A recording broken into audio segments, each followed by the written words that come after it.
Come on in. Welcome, welcome. Oh, that's what I was doing. The bowl.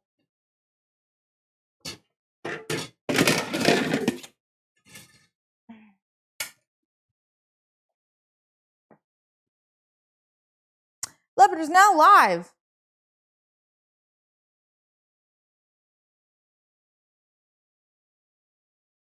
YouTube is now live. Welcome, welcome.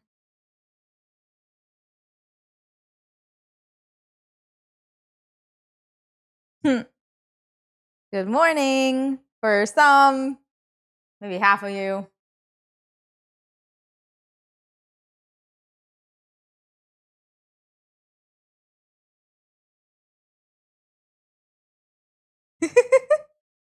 Hi, everybody. Hey, Lindsay, are you said you wanted to cook with me? Are you cooking with me today?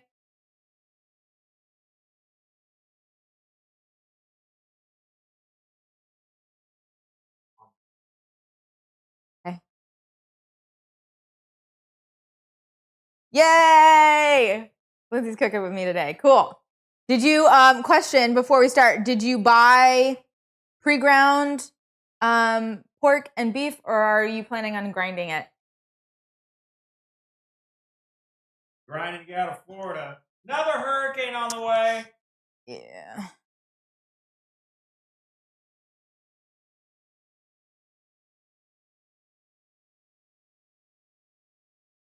Pre-ground because I'm lazy. You're not lazy. No, that's not lazy. That's not lazy. No.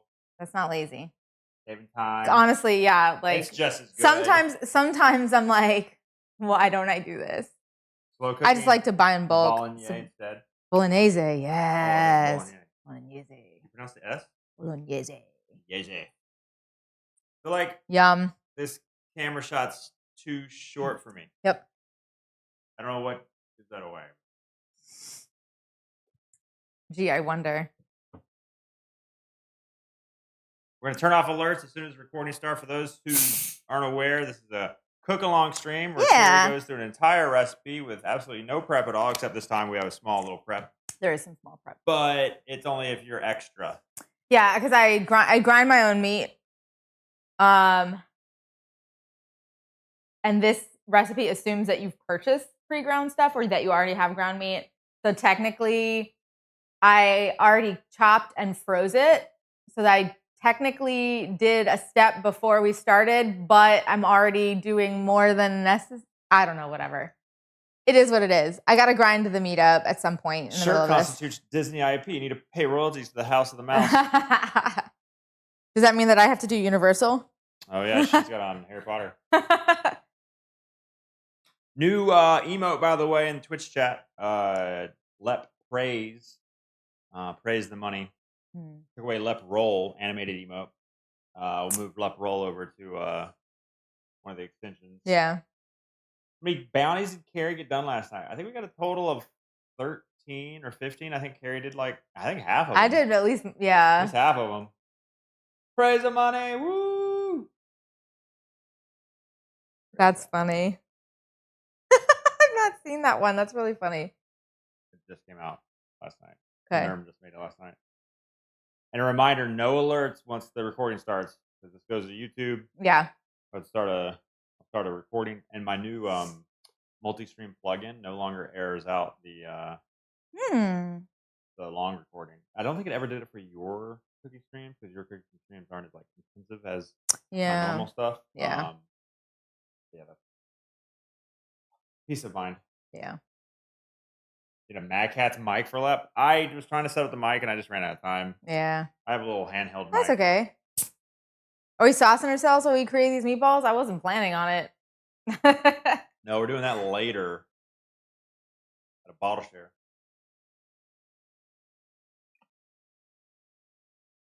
We don't make Paloma 58. First sub of the day. Accidents. Ooh, wife's in the process of toasting milk powder for the first time. Wants to know if you'll have any good recipes for holiday cookies for decorating. Is that compound? It's hard to read on white white mode. I have a recipe for gingerbread cookies that minimally spread and stay soft, which I appreciate because I don't want like graham cracker difficulty like biting through whatever gingerbread cookies. But also I've not put it out anywhere. And I honestly haven't made them in like 2 years. But maybe I don't know. Those are the only good holiday cookies I have, like specifically for decorating, are the gingerbread ones. Are you guys doing like royal icing and everything for your cookies? Yeah, I love gingerbread cookies. My favorite cookies are probably, I mean, aside from those pistachio cookies, because like, my favorite cookies are probably ginger molasses cookies. I want to dedicate some time to doing like a really good like bakery style ginger molasses cookie.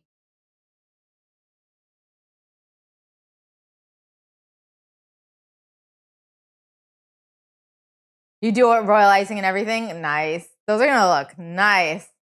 Will there be a cook along stream for the ragu down the pipeline? There can be.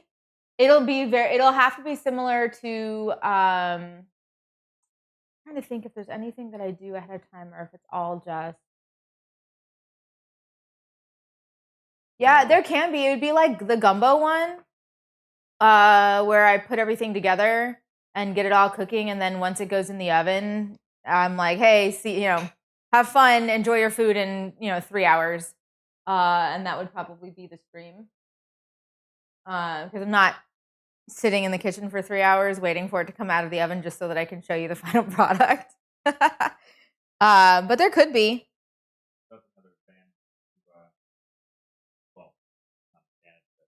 Making an actual video. Making a video. Yeah. Cut it up. Yeah. Beginning, middle, end, prep. A lot of work. Yeah. Post a gingerbread one, please and thank you. Do I have time? I don't know if that I wasn't. What's your game plan It wasn't for the next couple a. months? It wasn't a recipe that I intended to put up this year. It's kind of weird posting new recipes on your website the same month as like baking. Everything gets buried. Huh? Like SEO wise. So like holiday time. So like Halloween through like New Year's is like everybody's looking to bake stuff. Oh. Everybody's looking for family feasts, holiday appetizers, cocktails, and like baking stuff. It's like it's like the biggest time of year for food blogs. And so if you're going to post something for people to find for the holidays, you need to post it in like July, August, so that it has at a minimum, so that it has at least several months for it to actually rank and be found by Google. So like I could put it up there, but it wouldn't actually do my website any good until the next year. Yeah. Yo, what up? Zipple, Slayer. Good morning, good evening, Chad. Get out of here. We are doing intros. I guess it's about time to start a little. Yeah, we should start. Kevin, like 13 months of hard-earned money. We have happy accidents. Hi.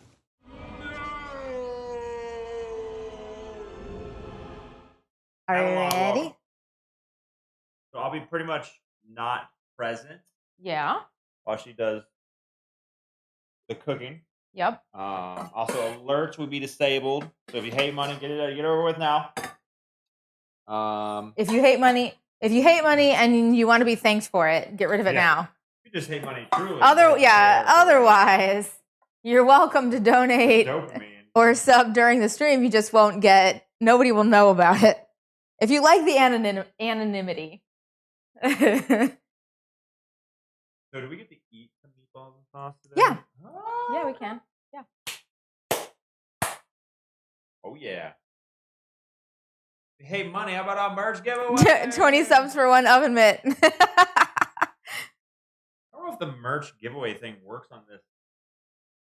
I mean, it'll definitely work in the chat, but I don't know if the alert will work correct. Mm. At least the hurricane's not headed here this time. Yep. Yet. Yeah, I feel horrible for the people that just got Helene and now are having to deal with something like, oh man, the coast is gonna be, Gross. yeah, it's gonna be bad. Hey, let praises up, Nerm. Praise the giveaways. Another hurricane. Yep, there's actually another one too, isn't there? Like way east. Kirk. Yeah. Kirk and Leslie, but they're not supposed to hurt anybody. Okay. The shipping lane.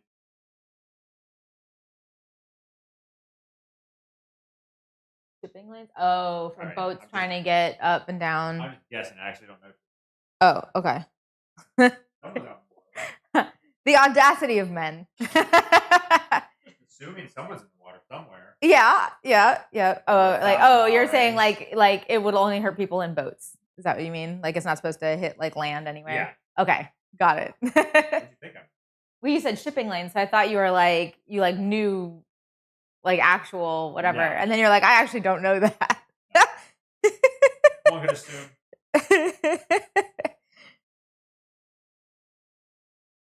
Just walked into the kitchen. Wife's got the stream up while baking. Nice. What were they baking? She's making toasted milk powder. Yay. Left neck. You like it right there? Okay. Ready? Yeah. And again, I'm gonna not. I'll be in chat, I guess. But Yeah. Alerts off. Carrie does a cook along for what? 2 hours? Probably something like that. Yeah.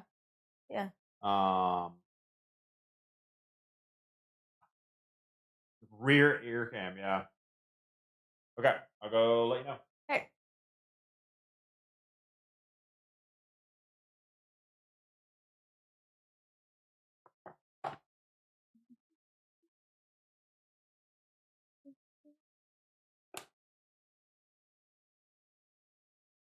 Hi, Tiago. You're so excited for meatballs? Cool. Are you making them with me? Only good, Chad?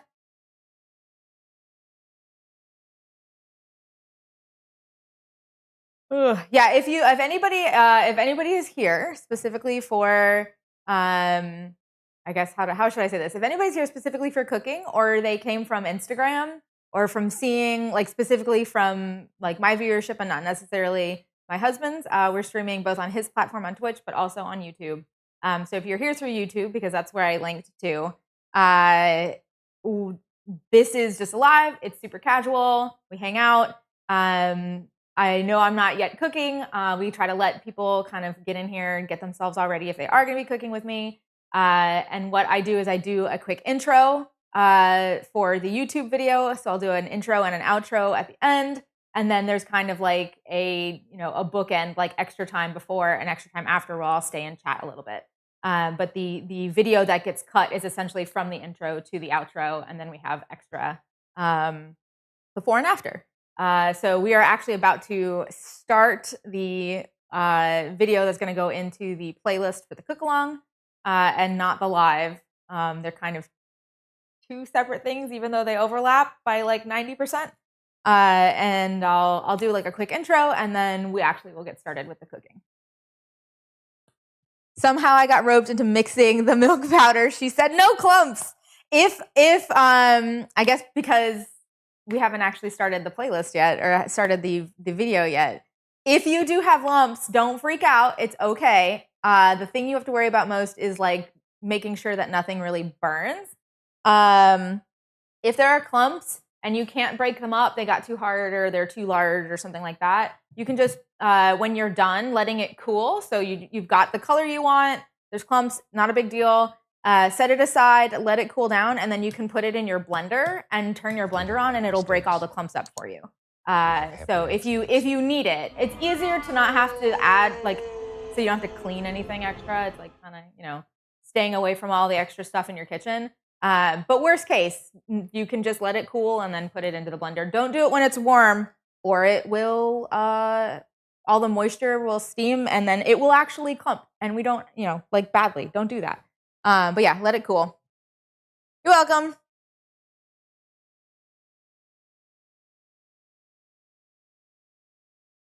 Intrigued by your meatballs? Usually use a 3-cheese recipe. I rated Italian restaurant Battalion down in San Antonio. 3 cheese sounds fine to me. I have no problem with it. Is it one of the ones that are like stuffed with like a square of mozzarella? Yum. Coming from an Italian family, my standard of meatballs is very high. How are yours? I mean, I like them. Does that count? I like the meatballs. I don't know what that means. Standard of meatballs is very high. I feel like if food tastes good, food good.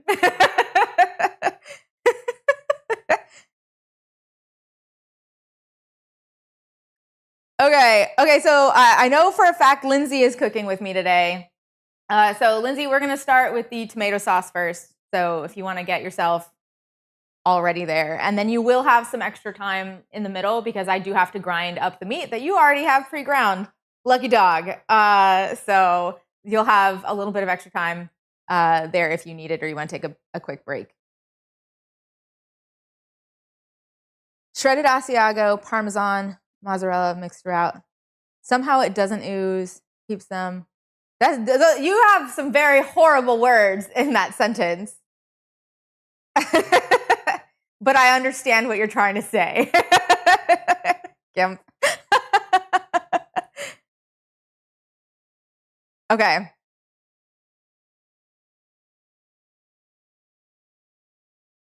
Yep.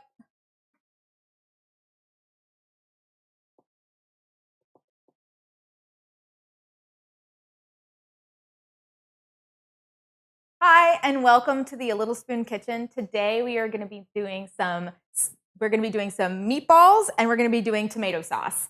Not the spaghetti. If you feel like making that on your own, you are welcome to. That may be a recipe further down the road. But today we are focusing specifically on the sauce and on the meatballs. Now, I know there are a lot of meatball recipes out there, especially in the last 2 years. I feel like people have been really experimenting and having a lot of fun. And I may or may not talk. I probably will talk. I like to talk. I will probably talk about some of the other things that you can do to meatballs if you decide that you want to add even more variety or change it up to your tastes as we kind of progress through this recipe. But I like to use a panade. When I make my meatballs, I don't use breadcrumbs. I use soft, fresh bread that is mixed with milk and egg and some cheese. I use Parmesan cheese and some parsley and stuff like that and some other spices and herbs. And I will mix that in with the meat, with the ground beef and ground pork so that they retain their moisture and they stay soft. Breadcrumbs, a lot of the times, if you're not careful, can really dry out a meatball if it's not cooking in sauce for a really, really long time. And we will also talk about the difference between cooking in sauce for a really long time or cooking the sauce for a really long time and then just making the meatballs and kind of tossing them in for a little bit and kind of what the difference is there.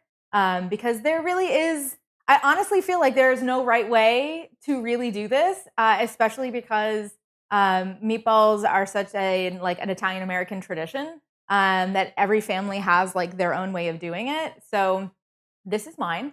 This is kind of what I've come up with. It's what we enjoy at home with my family. And we're going to start with the sauce.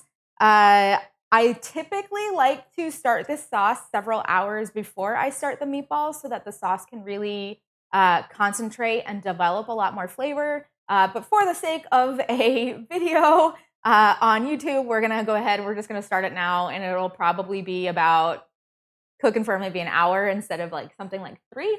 By the time we're adding our meatballs into it, maybe an hour and a half before we're adding the meatballs into it. So it'll be a little bit on the weaker side, but you are absolutely welcome. You're absolutely welcome to make the sauce and then make the meatballs and put the meatballs in the refrigerator or freeze them. Keep cooking the sauce and then return the meatballs to the sauce to reheat when it comes time for you to actually eat your dinner or whatever that looks like. For those of you who are joining me from my YouTube channel, and this is like a video that you've clicked on and it's not a live, this was previously a live. I have people with me in a chat. They will be asking me questions. I will be talking to them. So you're going to see me kind of glancing over here and talking to people. I have several people that are cooking along with me today during this live. So I'll be checking in with them and answering any questions that they might have. You will get a little bit of that, but it's kind of nice because sometimes they'll ask me questions that I wouldn't think to answer, and just the ramblings that I go through on like tips and tricks and things that I think are helpful as I'm cooking. So hopefully there'll be something in there, a question that you might have asked or be curious about, and somebody asked it as well, and I've answered it, and you're taken care of.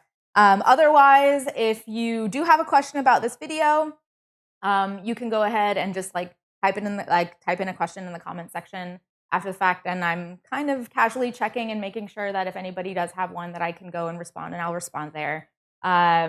If you are looking for, I guess we'll plug at the beginning and the end, why not? If you're looking for more recipes that are similar or dissimilar to this one, but also I think very good, I do have a website. It's alittlespoon.com, and I also have an Instagram, and that's at @a_little_spoon. I'm posting stuff kind of all the time. I'll post lots of pictures, and I'll post recipes. And then, as is the way that social media goes, stories are mostly for just like what's going on with me, what's going on in my life. If you go to the website, you can also sign up to get my newsletter. I do not send the like daily, weekly, hey, new recipe, like any of that kind of stuff. You get a monthly newsletter that's just telling you what I'm going to be doing throughout the month with all the links that you need so that you can use it in a kind of utilitarian way. And just if you can't remember where you need to go or what's going on, you can refer back to the email and click through to anything that you would like to watch. We do several different things throughout the month, so it's kind of always good to have that on handy. And it also has like replays from previous months and recipes from previous months, and then what you should look forward to for the upcoming month. So it's kind of just like the download of all the things that are going on during the month and happened previously. Yeah, I don't think there's anything else. There probably is, but let's get started. So the first thing that we want to do for our tomato sauce is we're actually going to, let me bring all of my ingredients over here. We're actually going to blend up some whole peeled tomatoes and some onion in a blender. Okay. Part of the reason why also, I know I said like develop flavor when I was talking about how long I like to cook the tomato sauce. Part of it also is that when you're blending like essentially uncooked tomatoes and onion together, it can be really, really acidic.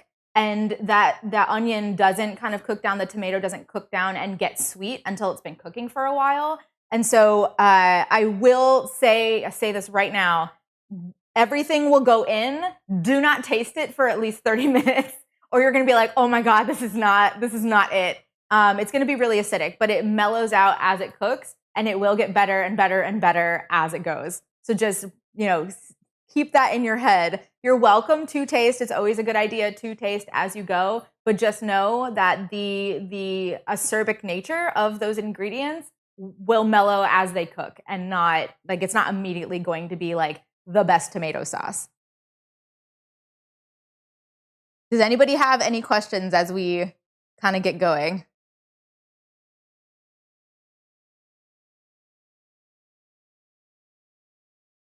Anybody? Okay, I think we are caught up.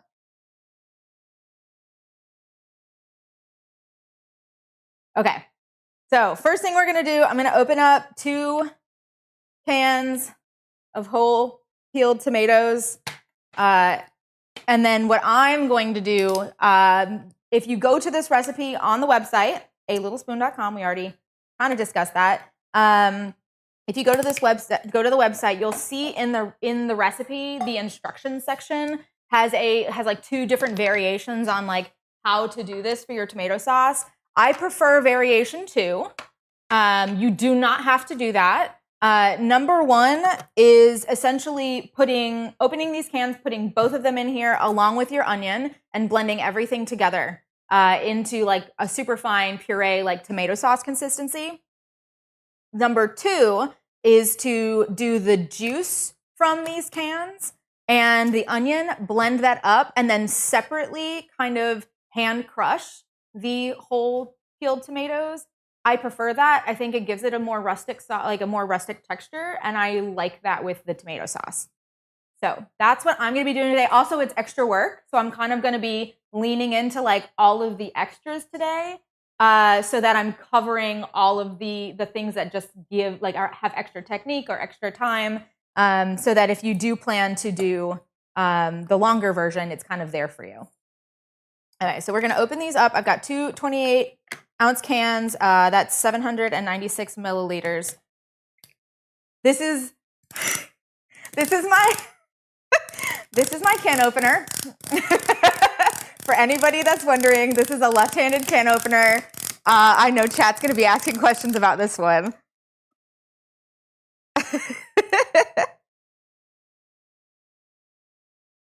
Huh? Okay. You have this can opener? I love this can opener. Oh, you got it after I mentioned it? And you like it? I love this can opener. It's just so much easier. And it doesn't, it cuts so that there's no like hard edges, no sharp edges, which I really like. Okay, so we're gonna this, by the way, you will be touching food today. So the way that people say like touch grass, touch food. It's okay. Just make sure your hands are clean. And then you'll be fine. Okay. So I'm gonna put my whole tomatoes in here. I'm gonna try to get more sauce into this blender so that the onions have something to blend, something liquid to blend in.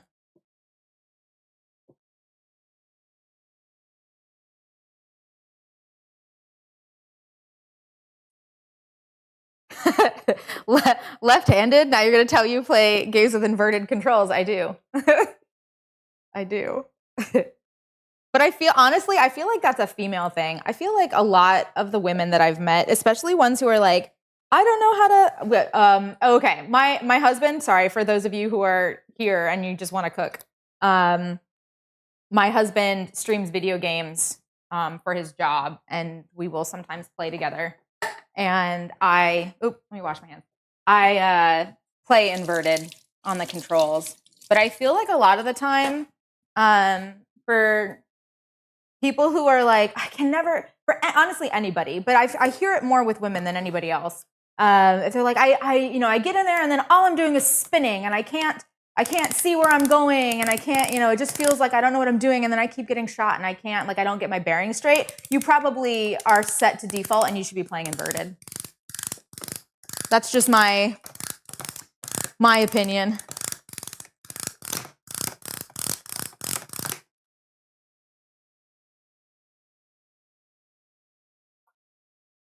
Yeah, so essentially, it kind of like, I don't know if you can see. They kind of just like come together, and then you use this to spin around, and then there's this little like beak situation here that you kind of just will pick the can up, the top of the can.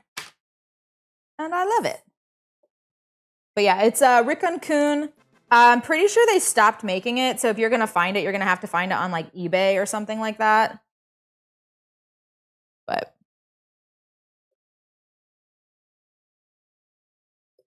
something else about why I like to do the tomato sauce this way is there are like right up where, oh gosh, you ready? Right where the calyx is on the tomato plants.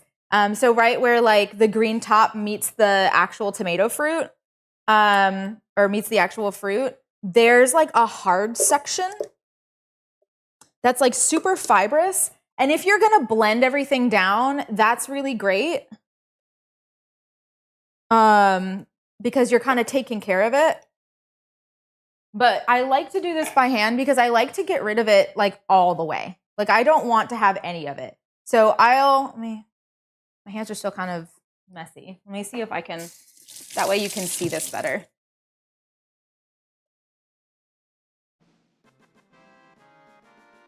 So essentially, let's see if I can find, yeah. Okay, so I don't know if we've got, are we in? Ugh. Which way am I going? This way. Dang it. Don't have space. Okay, so this is the bottom. It's like really soft. You can see right here, all of these like really fibrous, like all these fibers kind of run up to the center here. So this is where the stem came in, right? And that's like really tough on tomatoes. And so what I like to do is I like to kind of pull that out so that we don't keep it. And then I'll stick that, like I'll toss that. But you can kind of pinch and like pull that out. So like that whole section is like really fibrous and it's not fun to eat that, at least in my opinion. Now, if you're blending it, if you're putting it in like a high power blender or something like that, it's not a big deal.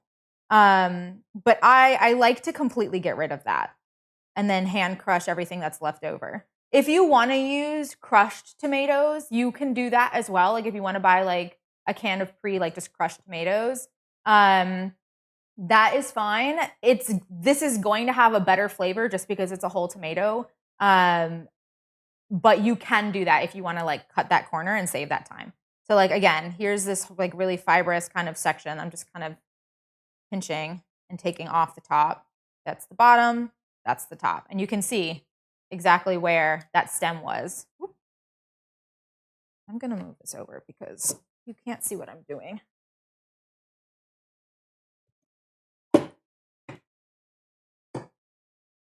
There, now it's centered. Got some skin, we got some peel in here.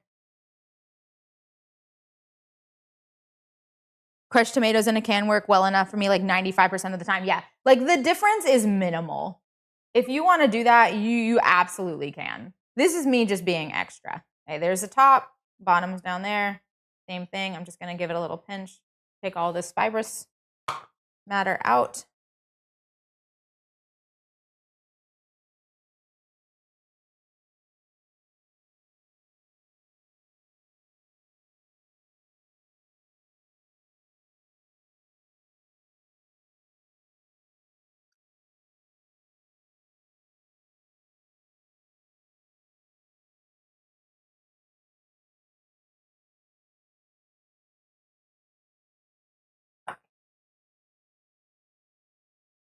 So right now I'm just kind of trying to make sure that I am keeping everything off to like one side so that I don't miss any of them. If I do, it's not the end of the world, but I'm trying not to. And you'll notice that this is getting like really liquidy because I'm kind of squeezing. You know how like when you cut a tomato around the seeds, there's like all of the like extra liquid, right? So you have like that you have like the peel and some of the flesh, and then you have that like the juice and the seeds. I'm basically like squeezing that section and it's coming in the bowl. I'll add it to the blender before I do the onions. It's probably not necessary at this point. There's plenty of liquid in that blender, but we can do that.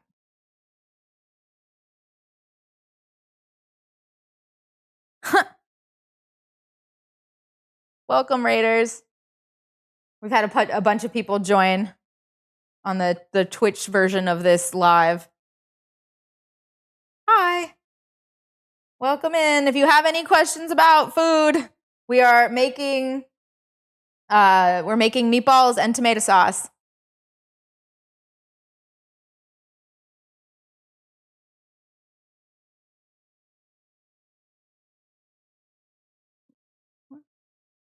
Almost done. It do be meatball season. It's getting there. Definitely getting there.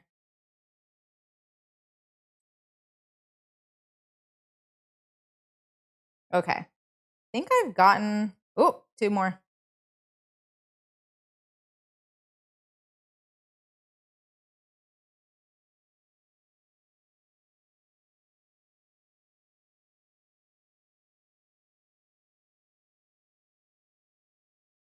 think I've gotten all of them. Oh, keep finding random ones. Okay. So now we're going to do the thing. I'm not going to add this liquid in. There's plenty of liquid in there for the minimal amount of onion that's going in this. Now what I'm going to do is I'm literally just going to stick my hands in this and I'm just going to scrunch it. Scrunch. And squeeze it. Just make sure that you're squeezing with your hand underneath the liquid so that you don't break the surface tension and like send tomato juice everywhere in your kitchen. Go slow. Take your time. Get messy. But not too messy.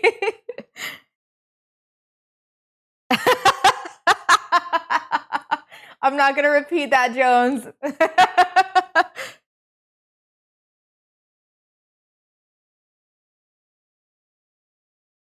Get messy, make mistakes? Yeah.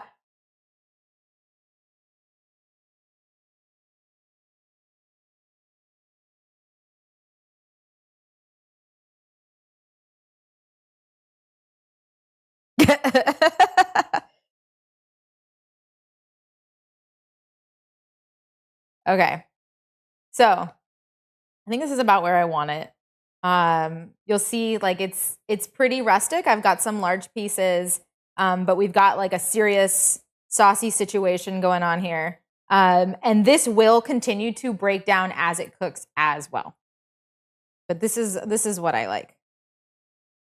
You could, like I said, pour all of this into that blender right from the can.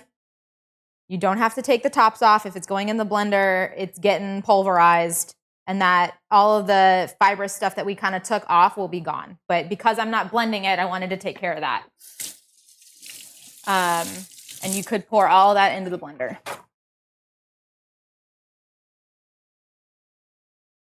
Clean up just a little bit.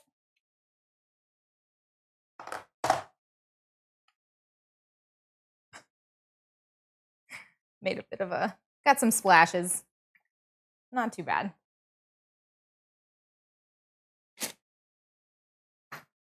Okay, now what I'm gonna do is we're going to do about a quarter of an onion. I'm using I guess this is a white onion. Let me get a yellow onion or a sweet onion. I do have that. Move this stuff up too. I have some more space.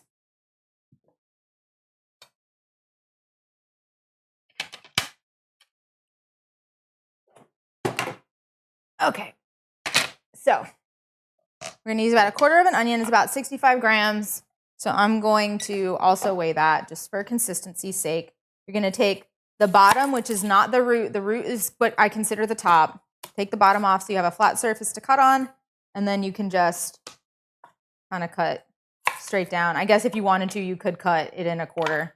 But we're going to do this and see how much we have. You are going to be using more onion later on in the meatballs. So like, it's okay.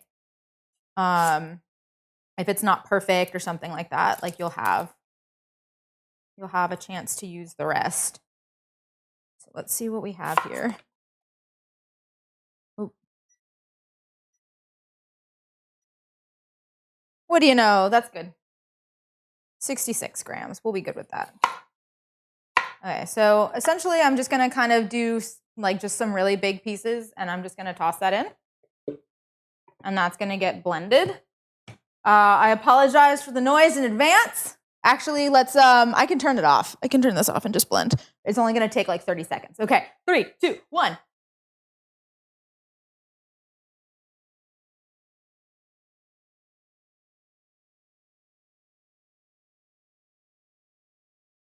Okay, and we're done.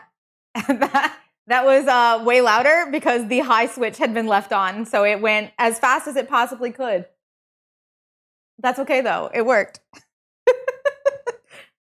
Okay, so I'm going to just got up in the cap. I'm going to leave that. I'm going to leave that to rest a little bit. We're going to start the base of the sauce now that we've done this. And I'm also going to cover this onion with a wet paper towel. So something about onions, essentially you're releasing, I think it's like sulfur. There you go. Like a chemical compound that's similar to like sulfur. Every time that you crush through the cellular structure of an onion. And so if you want to combat that, wear contacts. Best way to cut onions without crying is to wear contacts or goggles if you're like really like, I can't do this. You can stand near a fan. So like if you put your like a vent on and you're cutting that way, all of the what is the word that I'm thinking of? Fumes. All of the fumes kind of get sucked away and not into your eyes. The other thing that you can do once you're done, like as quickly as you can when you're done chopping, is get a wet paper towel, wipe down your surface, wipe down your knife, and then cover. If you have like diced onions that you're not using yet, cover with a wet cloth or cover your onion with a wet cloth, and it'll keep all of those fumes from kind of continuing to be in your area, and it'll keep it away from your eyes. So yeah, protect yourself because onions are not fun when they make you cry like that. Okay, so we've got that. Now we're gonna start doing what I like to call the umami bomb. So in a lot of the savory recipes that I have on my website, you'll notice that I have some kind of combination of soy sauce or tamari, miso paste, Marmite, tomato paste. Let's see, sometimes I'll use like mushroom, like a mushroom powder, and several other ingredients. Anchovies are in this one. Several other ingredients that add umami or savoriness to a dish. And essentially what I tend to do is I tend to make just like a paste of it. And then I will toast spices and oil and then add that paste in, cook that paste, and then start adding in all of the things that are gonna like deglaze and then be like the sauce. That's typically the order of things when you're making like a sauce, a soup, a stew, or something like that, is you will toast off your spices, get them all fully incorporated into whatever oil is in there. That way they're going to actually like meld into your sauce better than like if you just toss them in at the end. So they'll get like really fragrant, they'll get really into that oil, and then that will get absorbed and kind of mixed around in everything, right? Because it's kind of like a liquid, like the viscosity of liquid. And then your aromatics go in, and then any kind of sauce, liquid, whatever is going to get on top of that.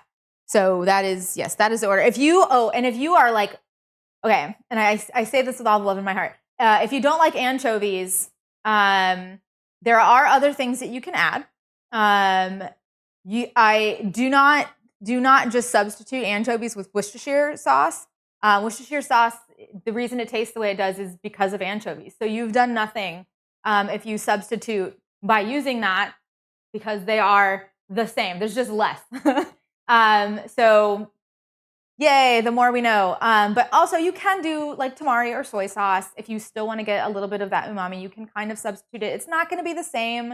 You can add miso paste. Because this is tomato sauce, you can do either a red miso paste or a white miso paste. It's really up to you. White is going to be a little bit of a lighter flavor. Red is going to be a deeper umami flavor. I would probably use red if I were going to be doing this, especially because we have meatballs. It's not like if it were, say, a seafood dish, like if you were doing like a fra diavolo or something like that, and you have tomato sauce, but it's got seafood in it, maybe the white miso paste for that.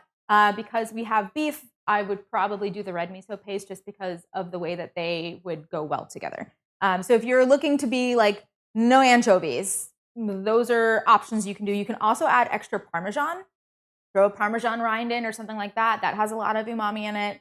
Yeah, options. There are options. Hey, Lindsay, how are you doing? Are you with me? Anyone who's cooking with me, how are we doing? Yes, a sharp knife. That is also that is a good point for the onions, where I was saying like protect just essentially with the fumes. The sharper your knife is, the less crushing you're doing to the cellular structure of the onion and more kind of like slicing. So you're just doing less damage, which means less fumes if the sharper that your knife is. So that's also very important. Very, very good point.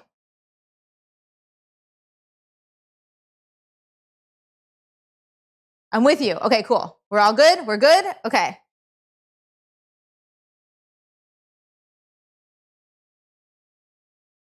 Okay. Okay, so what we're gonna do is we're going to start making this, like I said, the umami, or my umami paste here. And we're going to get anchovies, which I know are here. There they are. Okay, we need 1 anchovy. And I need a knife or a fork. See if we can snag one out of here. Oop. Please. We got 2. Okay. You go back in.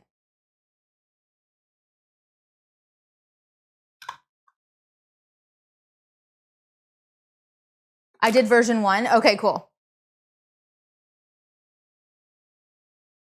Oh, cool. Nice. You messed around with the whole tomatoes just to look at that. Oh, I love that. Okay, so for the anchovy, you're gonna want to turn this into a paste, which basically just means you're gonna mash it with the back of a fork, and just kind of keep pushing it into the tines until it starts to fall apart.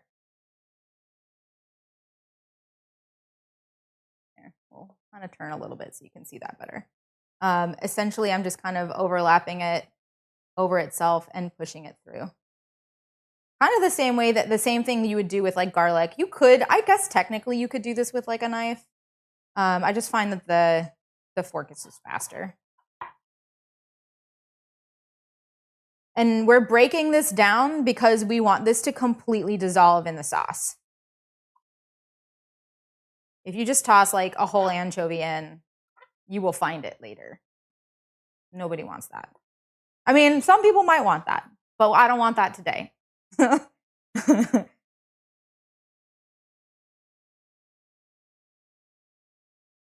Can dried anchovies be used? You know, I don't see why not. I don't see why not. It just have to, yeah, because it's the same flavor. I don't know if there's like a huge flavoral difference, but texturally, if you want it to fall apart and like dissolve, there's really no difference, because the texture is not the important part of this. The flavor is.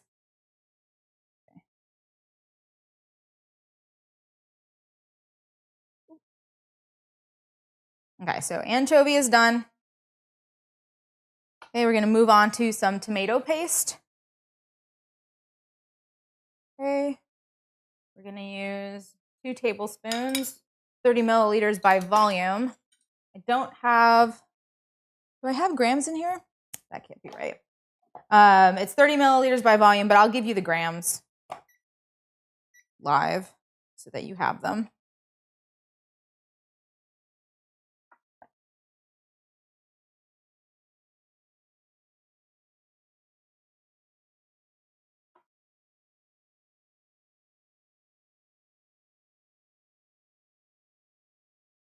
Okay, you're gonna hit about 26 grams. You do both.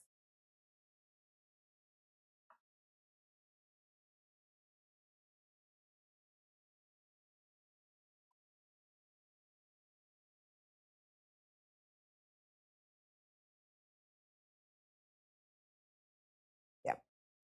27 grams.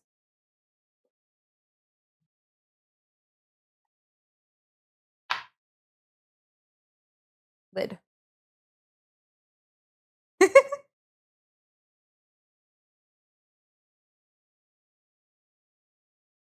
The texture of anchovies freak me out. I'm gonna have to sub with Rashid.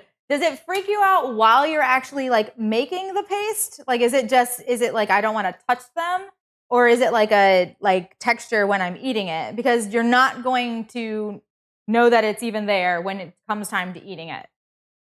So keep that in mind. Okay, we're gonna do a half a teaspoon of Marmite, which is about 4 grams. I get this in the international aisle in my local grocery store. You can buy it on Amazon if you so choose. That is an absolute okay. I honestly just gonna scoop stuff out with my finger. Whatever, it's fine. If you really want a way to get, especially like Marmite is like sticky. But if you want a way to make sure that you're getting like all of these out, you can spray these with like cooking spray, and then it will slide itself out when you go to dump it. I do that a lot with like things like honey and any other thing that like will actually drip, kind of like drip out, but like slowly because it's viscous. Can I repeat the name of that? Marmite. It's yeast extract. This is like what's left over. It's used as a spread for like toast in the UK. I really like to use it for savory dishes. The yeast extract is like huge when it comes to umami, and it gives it like a meaty, bready flavor, or like adds like that kind of like layer, that depth, with just one ingredient. And it's pretty powerful stuff. So like you'll notice like we're making, you know, like a nice amount of sauce, and I've only got like a half a teaspoon. There's like 4 grams. This thing, how many grams is this? 250 grams. Like it's something that I kind of just keep as a pantry staple. It's always there. I do actually go through these. I think I'm down at the bottom on this guy, and I have another one in the pantry. So like they do get used in my house. Literally anytime I'm making a soup or a stew, some of that goes into it. And you will see that if you do go to other recipes on my website, like you won't be buying this in vain, I promise. If you're buying it for like one recipe, if you do any other recipes on the site, you will see this like almost any time something is supposed to be savory, you will see this in the recipe. It sounds like a cross between marmalade and Vegemite. I think it's supposed to be similar to Vegemite. It is slightly different, but they are like relatives to each other.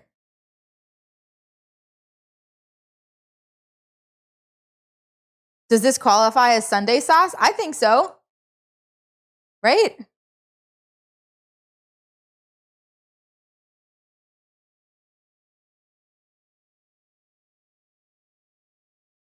Can I ask what Marmite tastes like? It tastes just like it's salty. I don't know. For me, it's good. It's kind of like if miso paste went a little further, had a little bit of a like yeast, like bread yeast, and then it's salty. So just like a miso paste. I don't know how helpful that is, but that's what it's giving to me. I don't know if that's helpful. Okay. Small bowl for these next steps is okay. Yes. I'm using a small bowl because we're making this paste and there's not a ton to it. So I'm using a small bowl so that I can kind of mix. It's got to be like I have these guys, these little dip bowls. This would fit everything. This would be pretty close to fitting everything. But once you go to mix it, it'll kind of be everywhere. So I use something that's like slightly bigger than what I need, so that when I'm mixing, I'm like not mixing things outside of the bowl and like pushing them out. Yeah, no problem. Anytime. Yeah, a small bowl is good. Okay, so we got our Marmite. We're gonna add some garlic. So I am actually allergic to garlic. So I make roasted garlic because if I cook it, the allergy is like not an allergy anymore. But I can't do raw garlic. If you want to do raw garlic, you can do raw garlic. It is not a big deal. Go for it. It will cook down in the sauce and it won't matter. But I do have roasted garlic. I think the recipe calls for roasted garlic, but you can use like cloves of garlic and it not be a big deal. Let me point this out too. This is supposed to be 4 cloves of garlic.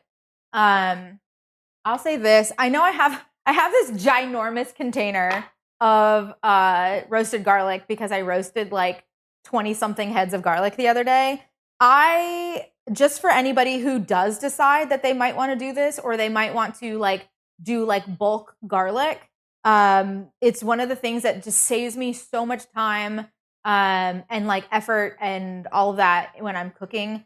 Is I will make a huge batch of the roasted garlic, but if you want to do fresh garlic, you can essentially mash up, like if you take a clove and then you run your blade of your knife kind of over it, like if you've chopped it finely, you've minced it, and then you kind of run your blade over it and turn it into a paste the same way that the anchovy that we did with the anchovy, or if you just mince it really finely, that's also fine.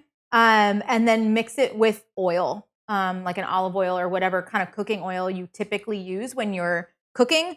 I got these. I've got 2 of them, and they're essentially a teaspoon.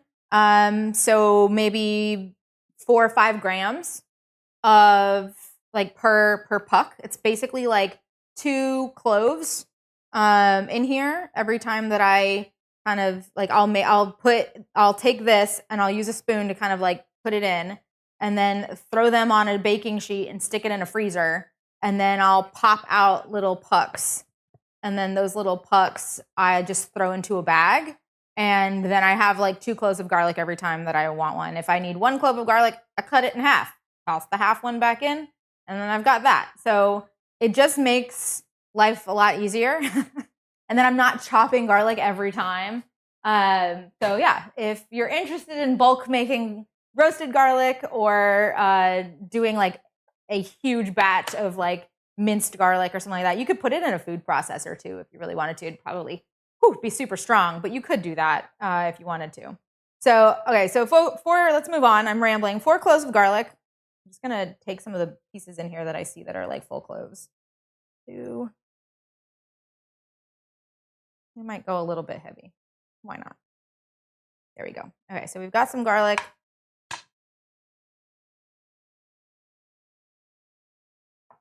Where can you store and how long can you store that much roasted garlic? This is good in the refrigerator for a couple weeks, but I don't let this sit because I'm not going to get through this in like 2 weeks.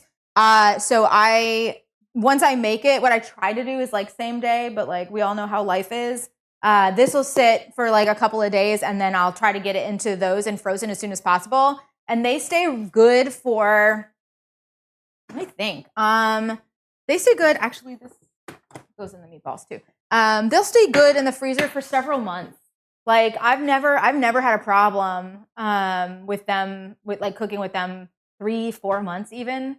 So yeah, it's just pretty easy. And then like I see that I'm running out, I'll go buy a really big bag, bulk cook some, and kind of do the same thing. So like I do this maybe 4 times a year, and I'll just like do like prep a bunch of garlic and keep going.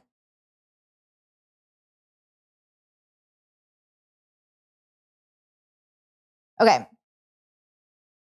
So some salt. We're going to be doing a teaspoon of salt, which is about 2.5 grams of salt.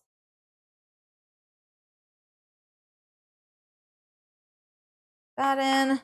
And then I use Diamond Crystal kosher salt. If you are using a different brand of salt, like Morton salt, then please use a kitchen scale, or don't salt and then salt to taste at the end. It's really up to you. But the different crystal structures in salt make them denser or flakier. This salt is a very flaky salt. So if you're using a different brand of salt, there's a chance that you could oversalt. If you're using a different brand of kosher salt, There's a chance that you can oversalt your tomato sauce, and I don't want that for you. So if you want, you can maybe like half the salt and then salt to taste at the end. If you are using Diamond Crystal's kosher salt, then go ahead and follow the recipe as is. Okay, we need some brown sugar. I'm gonna do another tablespoon packed, which is about 12.5 grams. I'm just gonna clean this side so that I'm not touching it. Oop.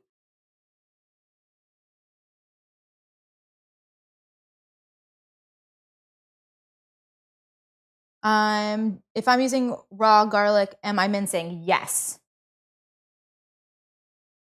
Yes, you're gonna wanna mince it. And if you want to go further than mincing it, let me go get, we're gonna add, come on. Get out there. I'll go get a clove of garlic, a fresh garlic, and I'll show you what to do.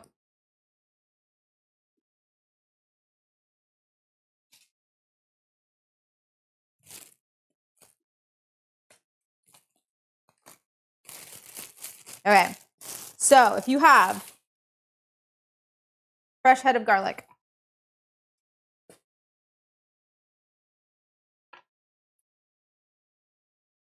let's pop one of these cloves out. Okay. Yeah.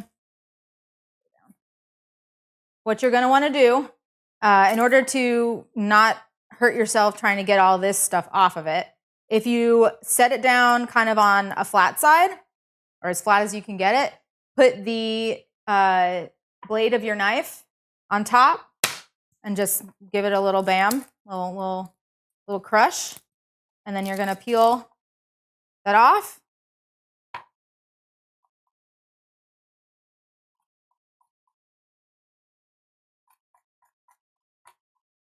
Okay. You're going to get this minced down finely.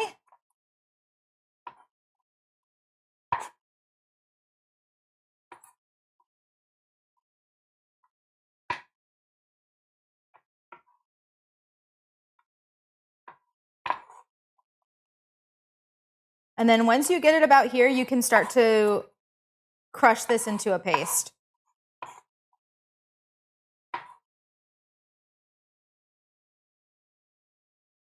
Now, the smaller the structure of the clove, the more flavor, the more garlic flavor you're gonna have.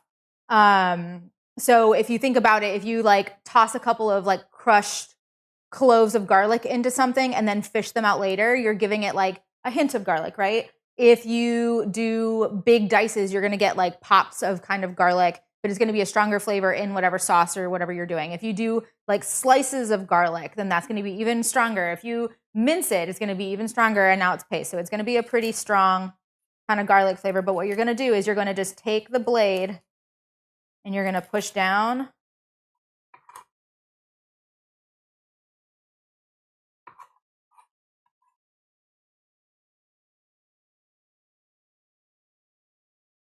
And you're gonna kind of drag.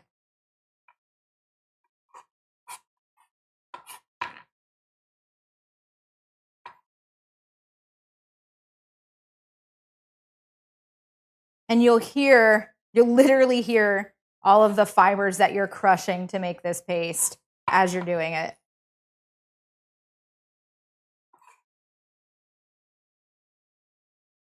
You can probably stop here, or you can like go ham and really turn it into a paste, but this is a pretty good texture. It's cooking for so long that it will melt into the sauce. Okay. So there you go. Garlic.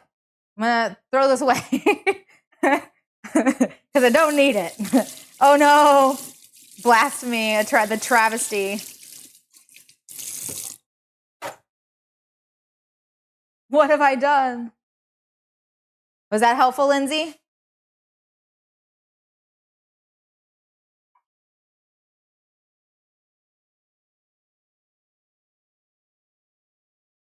I do read minds. Someone just asked if I read minds because I answered the question in their head. about dicing, mincing, slicing. Yeah, I do. I do, in fact. Really, I just ramble.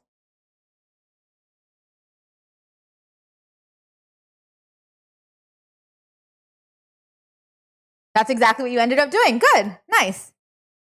Cool, cool. Okay, so we've gotten past brown sugar. Let's see. I think that's as far as we go. Okay, so that's as far as we go with this. We're going to go ahead and we're going to mix this guy up. This is our quote-unquote umami paste, our tomato paste mixture, I think is how I refer to it.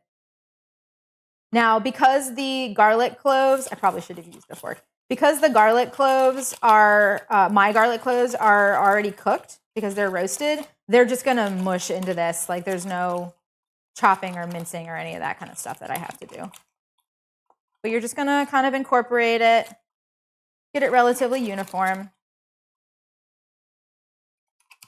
And then this gets cooked down in your oil and butter after you've toasted up your spices a bit.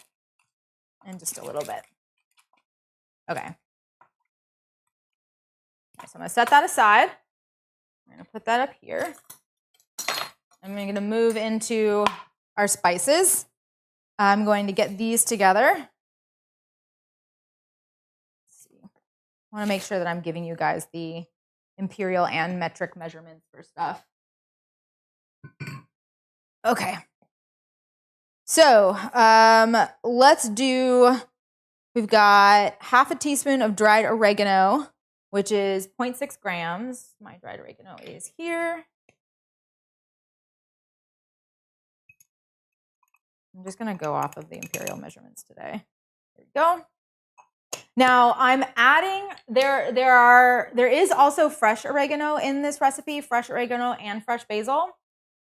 You add dried spices at the beginning and you add fresh spices, dried spices and herbs, dried herbs at the beginning, and then fresh herbs at the end and spices and stuff at the end. I guess only herbs. Aromatics are kind of added near the beginning. So like ginger and garlic and things like that as like a spice. But if you're gonna, dried herbs go at the beginning and fresh herbs go at the end. And that's essentially just because the dried herbs need to rehydrate and flavor the sauce, and things that are fresh are going to wilt and lose their flavor the longer they cook. And so you're kind of using them in tandem. So I know that I do have like dried oregano and fresh oregano, and you're like, why are you doing that? And it's essentially so that the dried oregano can rehydrate and bring that oregano flavor into the sauce, and then the fresh oregano just brings a freshness, and it's added kind of at the, like almost at the very end. So we've got our oregano, and then we're gonna do some fennel seed. And I actually do not have this pre-ground, so I'm about to do that real quick. Okay, and this is only a 1/4 teaspoon of fennel seed.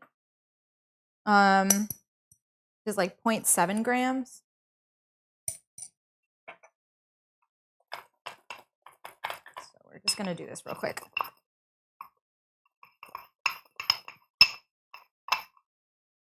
Does anybody have any other questions? Ooh, that smells good.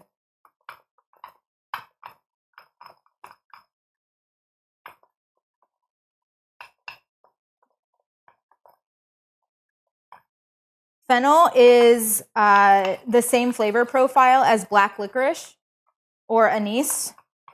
If you don't like it, don't use it. Not a big deal.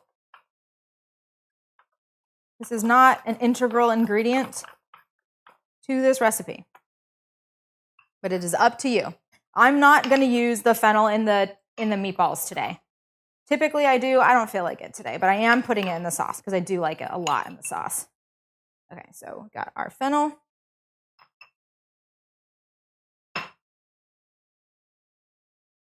And then I'm using some Calabrian chili powder. You don't have to use Calabrian chili powder. You can use cayenne. You can use red pepper flakes. Really up to you. I think Calabrian chili just is a little bit sweeter, but also has more heat to it, and I like that. But I also, you can add more than what the recipe has. I have kids at home, and if I make things too spicy, they don't like me. So if you want to add more chili powder or whatever you plan to use, you can. Do it to taste. Do it to what you want. I'm using a 1/4 teaspoon. Let's see, which again is like 0.7 grams. Okay, we're gonna do some ground black pepper. It's about 1/2 teaspoon or 1.5 grams.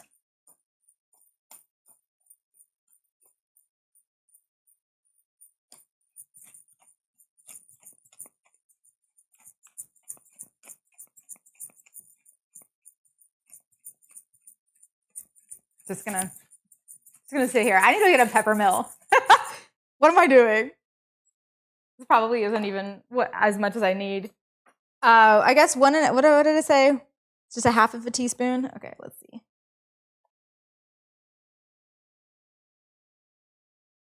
Almost. I'm 3/4 of the way.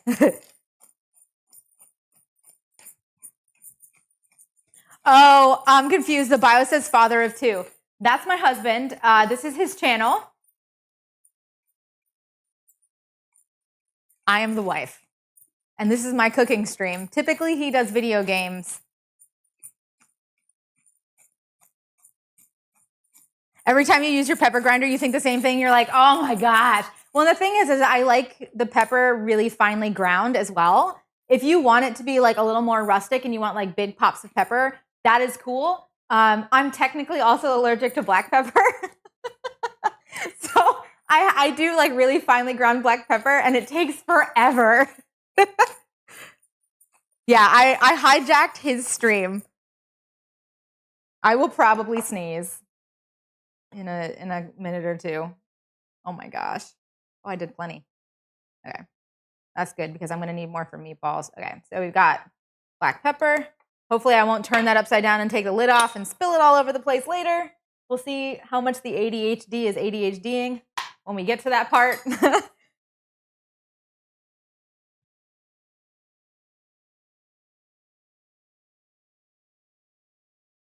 Okay, so we've got everything that we need. These are all of our dried herbs and our spices.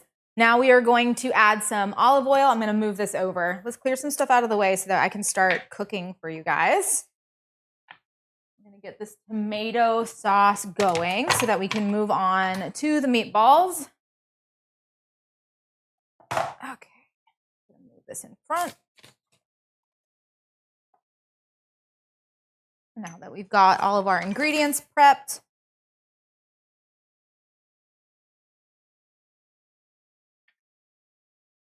okay, you're gonna get your paste, your spices, a bay leaf. We've got our tomato onion mixture here, and then we've got our crushed tomatoes there, and then I need butter.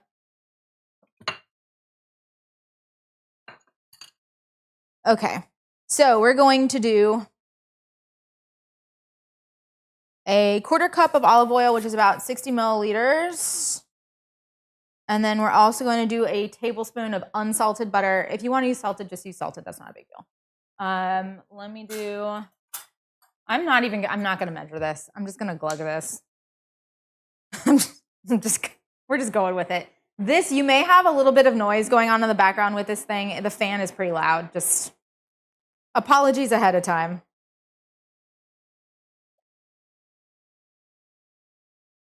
Okay.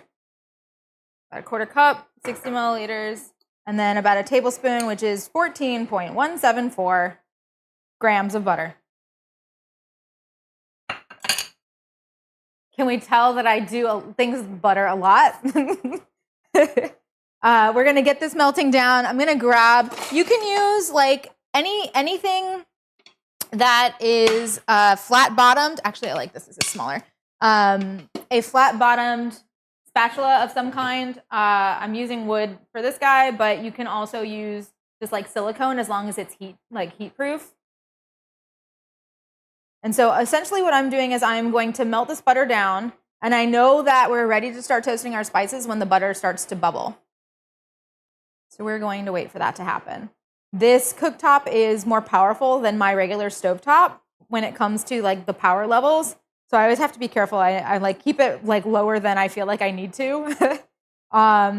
Just put your stovetop on like medium, maybe medium high. I've got this thing under half power because it gets like really hot really fast.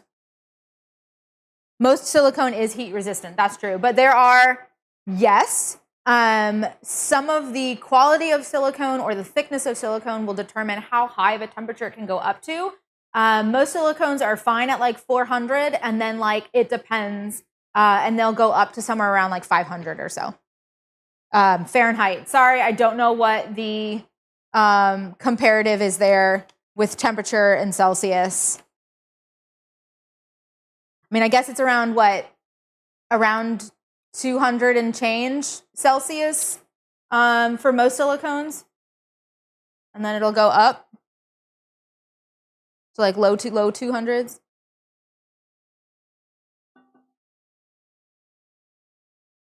Yeah, this was a Christmas present. Isn't that great? With the embroidery and everything. Okay, so we're starting to bubble. I'm hearing a little bubble. So we're gonna add our spices. And you are immediately gonna smell all of those spices kind of start to toast and get in on that action. It smells really good.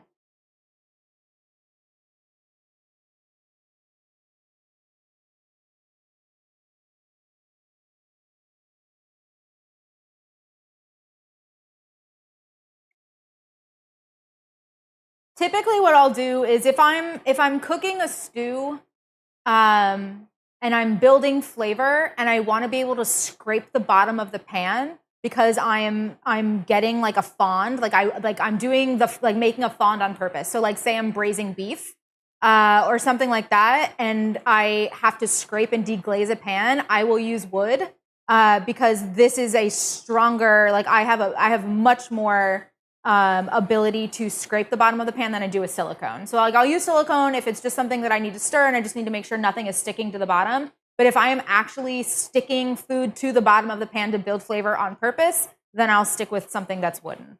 And I don't use metal. I have metal utensils, but I don't use metal utensils with almost any of my pans. Okay, so that's good. We're gonna add our paste in. And I totally got rid of my spatula. We're gonna grab this back. And now you're gonna cook this down a little bit. Again, to just build flavor and concentrate that flavor a little bit more. And then we can start adding our liquids in.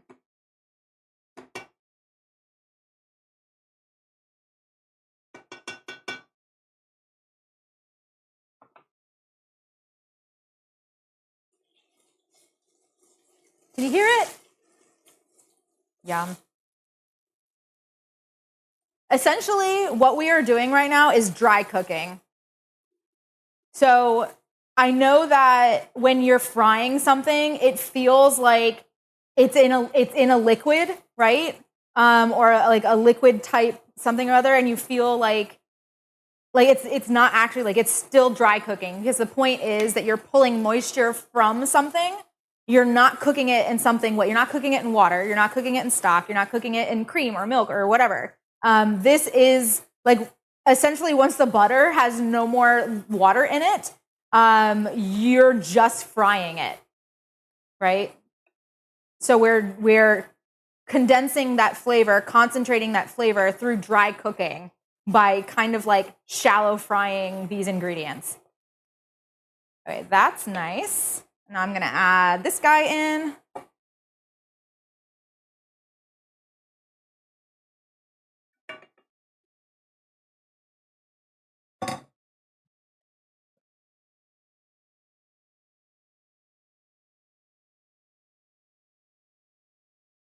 Fresh basil, yes, sorry, Lindsay.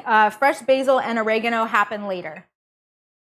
So the dry spices are going in now so that they can rehydrate and flavor the sauce. And then the fresh I said spices. Spices and herbs. The dry herbs are rehydrating. They can flavor the sauce, and then the fresh herbs are going in later so that they don't wilt and lose their flavor, and you can get a little bit of that bright freshness from them. The longer you cook fresh herbs, the less flavor you will have. And they can sometimes get a little bitter if they get too hot.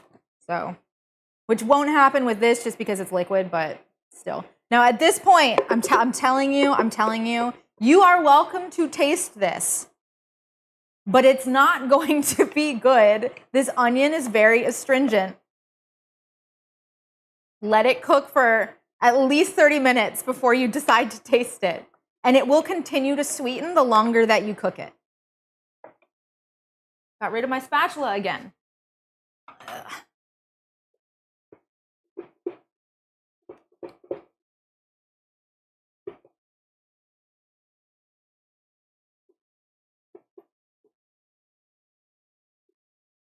There's nothing wrong with trying this. If you really want to know what things taste like, it's honestly a great idea to always be tasting. But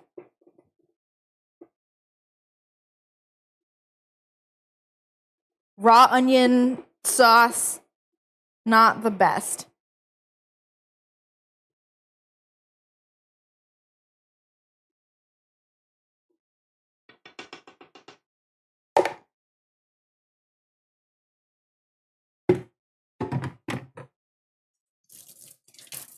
For those of you who are cooking along with me, rinse out your blender pitcher and lid if you got the lid as messy as I did, because we are going to be using this again for the meatballs.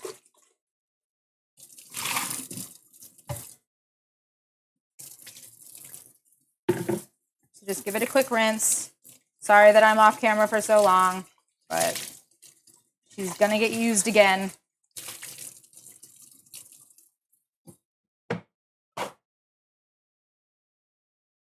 Okay, we're gonna leave that off to the side.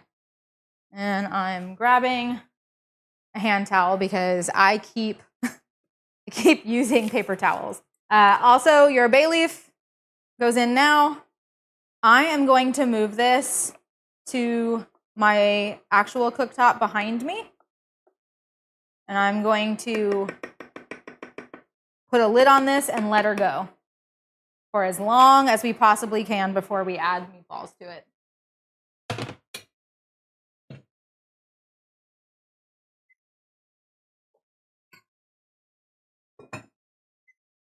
Okay. Turn this guy off. And now we get to do meatballs. Okay. If you bought pre-ground meat, nice. Congratulations. You get a little bit of a break right now. If you read through the recipe and you see in there a note in the FAQ section that talks about grinding your own meat, congratulations, you get to do that along with me.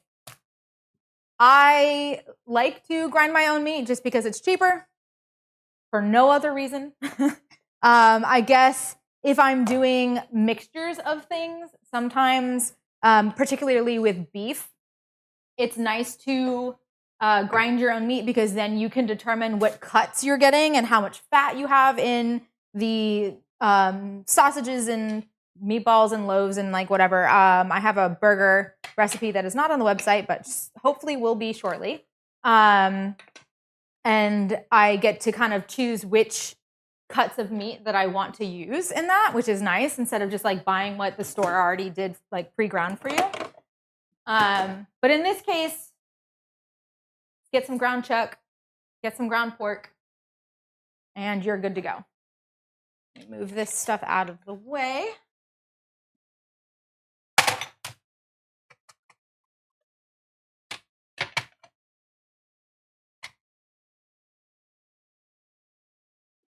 So I have partially frozen meat here.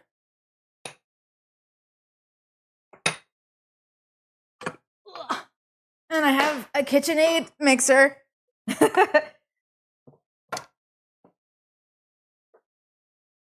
That is heavy. Okay. That I've got a meat grinder attachment for.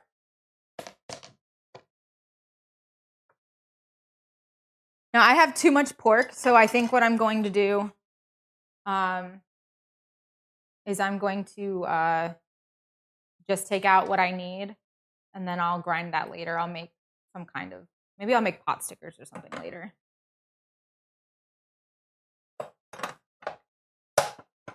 Okay. Set this guy up. I like to have a medium grind for meatballs. If it's too fine of a grind, I feel like they get too dense and they mush too much. And if it's too coarse, they don't stay together very well. So we've got a medium grind on there. Let me do, we're actually not ready for this yet, but it is going to happen. We're going to first start the panade. So basically what I'm going to do is I'm going to start everything in this bowl and just build and build and build and build as we go. I do also still need the blender over here.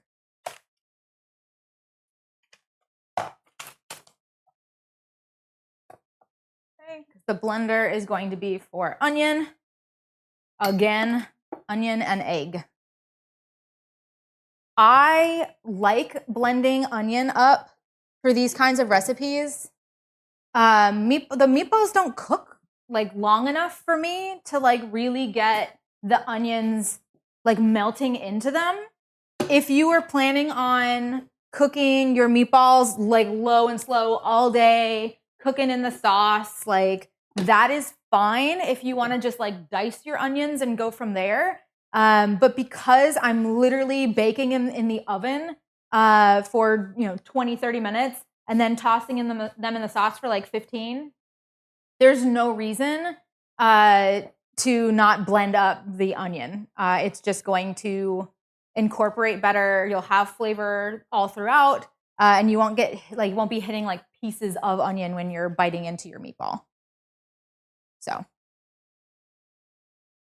okay, I'm gonna preheat this guy to 425 Fahrenheit, 218 Celsius, and then I'm going to start working on the panade. So I'm going to grab milk, and I'm going to grab bread.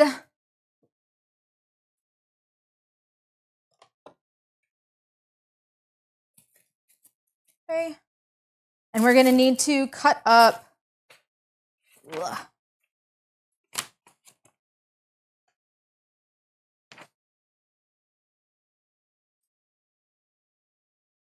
Oven is small. I might just slow cook. If you really want to, you can pan fry your meatballs, or you can deep fry your meatballs. I think the shallow frying, like pan frying them, is probably, in my opinion, better than deep frying. I feel like deep frying gets them a little oily, and then once you add them into the sauce, like the sauce can tend to get a little bit like oily.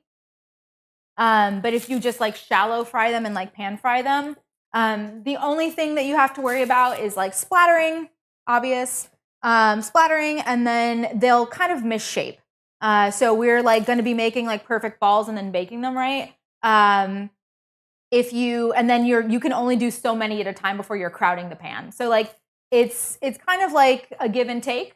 But you're absolutely like if you don't have space in your oven, the best thing that you can do is just shallow fry them on the stovetop. If that's helpful. I hope it is. Okay. I'll get a bread knife.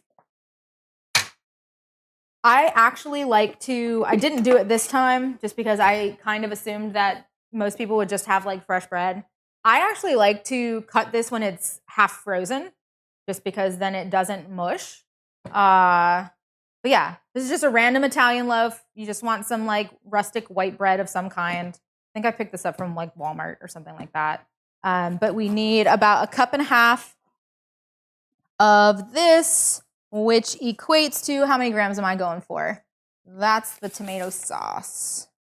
I'm going for 85 grams. And you want these to be in smallish cubes. You'll pan fry, yeah, pan fry them. You got it. Yeah. I like baking them in the oven just because then it's like one and done. Everything goes in. They like fully cook on all sides. You're not like kind of having to turn them in a pan and get everything. But you don't get as nice of a like crisp browning, like that sear that you would get on like a steak or whatever. You get better in like a pan. So like there's a trade-off to everything. If you go to the website, I do talk about different ways to cook the meatballs. And so you can read a little bit more. I think I covered most of it, but you can read a little bit more about like, why you should do it or what it means and that kind of thing. I am actually going to cut this so that I'm taking just the middle of the bread out. So I'm kind of cutting the outsides off and I'm essentially scooping out the middle and cutting it into cubes. This is why I like it half frozen. It's because it's just easier to kind of do this part. How do I want to do this? I feel like I'm going to make like citrus supremes or something like that. Like cutting down the outside, the peel off the citrus.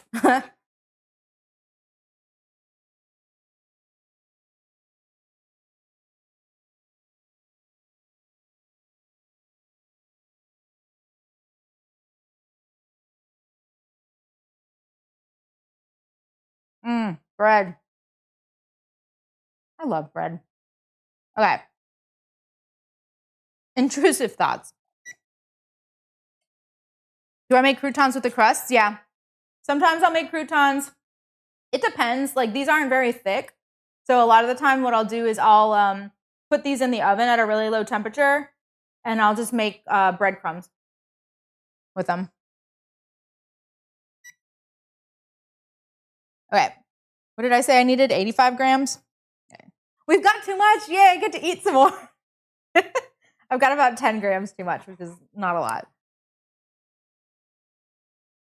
It's a bigger piece of bread than I thought I was going to get. Okay. I'm going to eat these, and that's going to be delicious. Okay.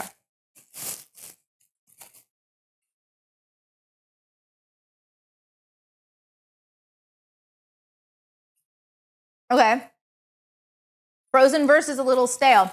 A little stale also would work. You might have to let it sit with the milk a little bit longer if it's slightly stale so that it can rehydrate properly because you need it to turn into absolute mush. So that would be the only thought. If it's fresh, like it's going to like hydrate up with that milk super fast. And if it's a little stale, it just might take a little longer. So just let it sit a little extra. Okay, so now what I'm going to do is I'm going to kind of cut strips. If you want to break this up with your hands, you can. If you're tearing it, you need to make sure that you're tearing it into pretty small pieces and that you're not compressing the bread. So if you're gonna like tear it, I would suggest you're kind of just like feeling kind of along the grain and kind of pulling it apart into like sheets and doing something like this and being really gentle with it. Because if you're going to tear and you're pushing down as you tear, you're compressing it. And you don't want to do that because then it's not going to, you're going to have like clumps of bread instead of, again, like a mush.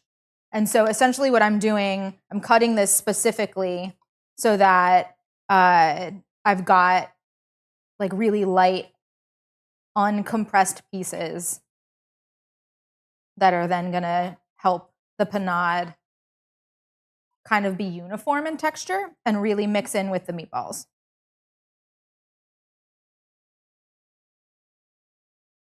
I always worry if they'll get cooked all the way through with pan cooking. You only really need to cook the outside. You don't need to fully cook the inside. of the meatball at the start, because they're going to go sit in that sauce. And that sauce is bubbling. It's boiling. It's over 200 degrees, 100 degrees Celsius. So I guess it's like what, 212 or something like that, Fahrenheit, 100 Celsius. It's boiling. So you're going to hit that internal. But I mean, you can check it. So like if you just like toss the meatballs in and you let them cook in there, and then you just take a thermometer and find several meatballs, and just check their internal temperature and just make sure that they come to temp in the sauce. So the point of baking and doing the pan fry or deep fry or any of that kind of stuff is to make sure that the meatballs don't fall apart in the sauce. So if I could, in theory, take a meatball and toss them directly into the sauce and like kind of poach them in tomato sauce, but there's no guarantee that they're not going to fall apart and just turn into like a meat sauce. And so the cooking is just to make sure that you're taking all those proteins and you're kind of shrinking them and forcing them to like solidify, right, and connect, and then they don't fall apart when they get in the sauce. Like that's the purpose of all that. It's not technically about getting that internal temperature in the oven.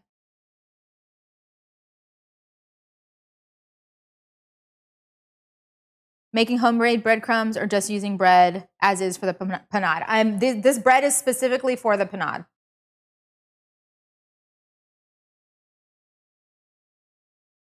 Missed the last 5 minutes. What are you cutting right now? I'm cutting up some an Italian like white bread. I cut honestly, this looks like more than a cup and a half. What does it say on my thing here?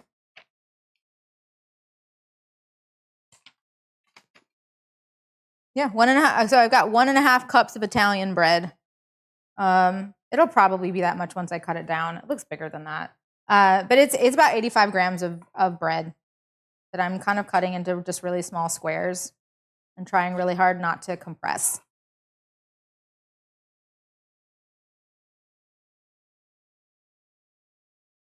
Ooh. That sounds really good. Been on a bread making kick lately. Now I'm thinking about making some hoagie rolls for meatball subs. Yum. Do it. Panada? I'm making a panade. If that's the Italian version, if I'm like saying it, if that's the same thing, then yes. That is exactly what I'm doing. I do like to make some like meatball sandwiches and meatball subs with these meatballs. I'm trying really hard not to press this too much.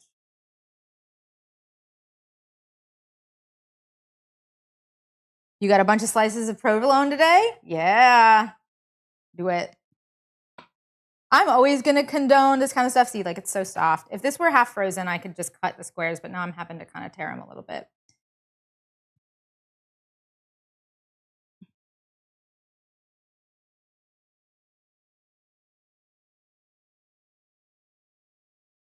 But yeah, you want these to kind of be, I guess we want these to be about 1/2 inch pieces. So about 1¼ centimeters a piece. Like cubed, squared. We do have fresh Parmesan. Yes. The massive cord coming out of the stand mixer. This is its cord, bro. Look at this thing. And it's like danger orange. Do you want me to put it on the other side so it's not so like in your face? Oh, shoot. There we go. Better? Better? A little cord management?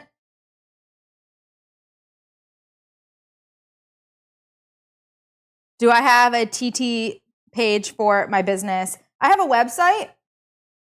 If you go to alittlespoon.com, you can check out the website. I'm also on Instagram at _little_spoon. And the recipes get posted in both places, which is so not what I'm supposed to be doing. Social media is supposed to take you to your website. But I post the recipes on social media. There's not as much information just because of the nature of Instagram. They don't give you the ability to like do anything but post pictures. So I'm kind of like making slides of the recipe, and I'm allowed 10 of them. So like the recipe is always in there. The ingredient list is always in there. There tends to be some notes. If it's a really big, like an extensive recipe, either with ingredients or with technique and like steps, so like the instructions are really long, you'll get like minimal notes, but there will be some. But the website has everything. Yeah, I get all of our roasts at Costco.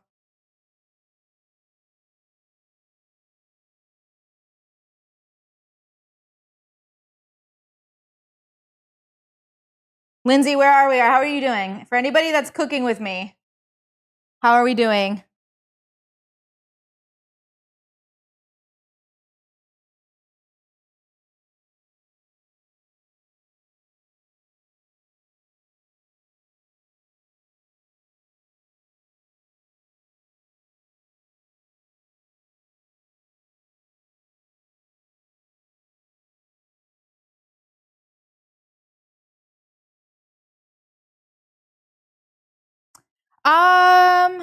Your bread's soaking. Oh my gosh, Lindsay's so fast. Speed up, stop chatting. I'm chatting too much. I've never had a pork shoulder smell bad right out of the vacuum bag. I have had oxtail smell weird out of the vacuum bags, which freaks me out. They're just so much cheaper at Costco than they are at our other local grocery stores. And I can get more. So like, because I cook mostly in bulk, right? So I'll do like a huge prep. And so I'll buy like 4 pounds of oxtail at a time. And I don't know. It makes me a little worried when it smells like that right out of the bag. But I'm like, hey, it says sell by, like it says it's okay. So you don't think you've seen oxtail? It's usually, I'm trying to think about where it's usually by. It's not typically with all the other cuts of meat. It's usually like on its own over by, they usually do like what are they called? Like the back ribs. So like when you get bone-in ribeye or boneless ribeye, the bones that run on the back of the ribeye, if you're getting boneless, they'll be taken off, and then Costco will package up just the ribs. And you can buy those, and I use those for stock. So the oxtail and the ribs are usually in the same place, and I want to say that it's usually by like where you can get pancetta and like all the kind of just like random cuts. They like put them there. Okay, so we got our bread. Let me grab my milk.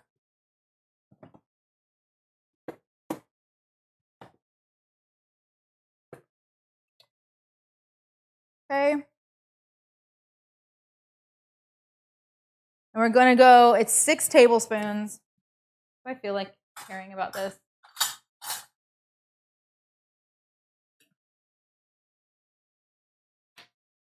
So essentially a 1/4 cup and 2 tablespoons. I'm just going to take the lazy way out instead of doing all of that. I'm going to be a little lazy.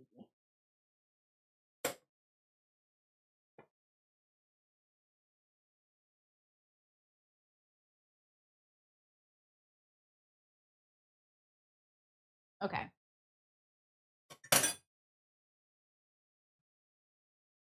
Lost the lid for a second.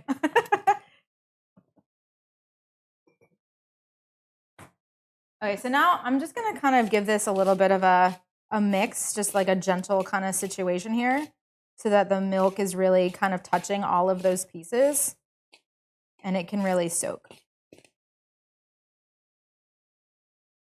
Because you want it to soften even further and soak really into this and then sit.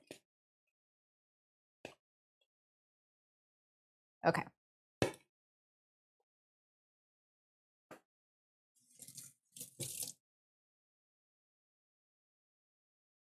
I'm going to pause for just a second. I want to stir my sauce. For anyone who's cooking with me, check your sauce, give it a stir. Make sure that nothing is sticking to the bottom. I can really smell onion, like really smell onion.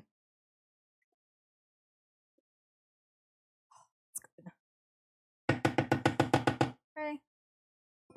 Let that cook even more. Okay.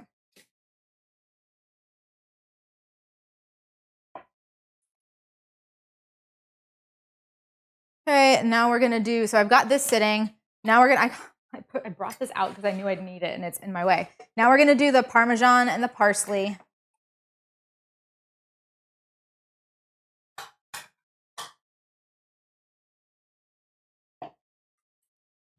Okay, and we're gonna do eggs and onion. Okay, so I've got 2 eggs. And then that onion is coming back to haunt us. Stay. So we need another 1/4 of an onion.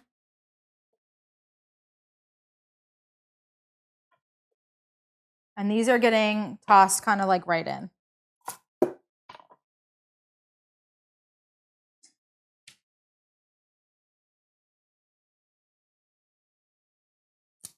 Okay, and again, it's about 65 grams of onion, which I think for this was half the onion. This is a pretty small onion. Let's see. We'll double check.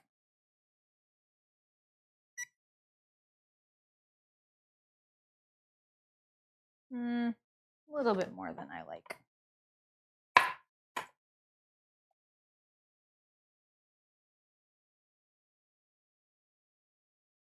Okay.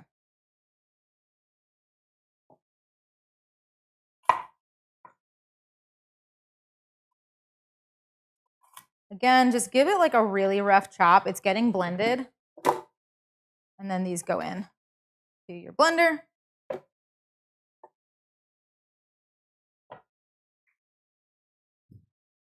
Okay, and then eggs are just going to get cracked right in there. So crack your egg on a flat surface, dunk her in.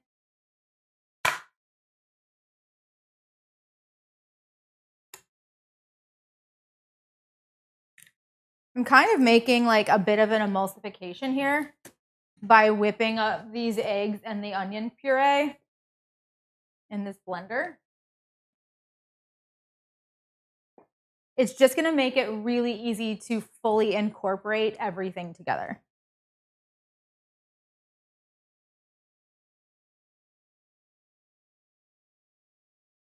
Okay. I am going to blend this and then just let it sit while we do the other stuff.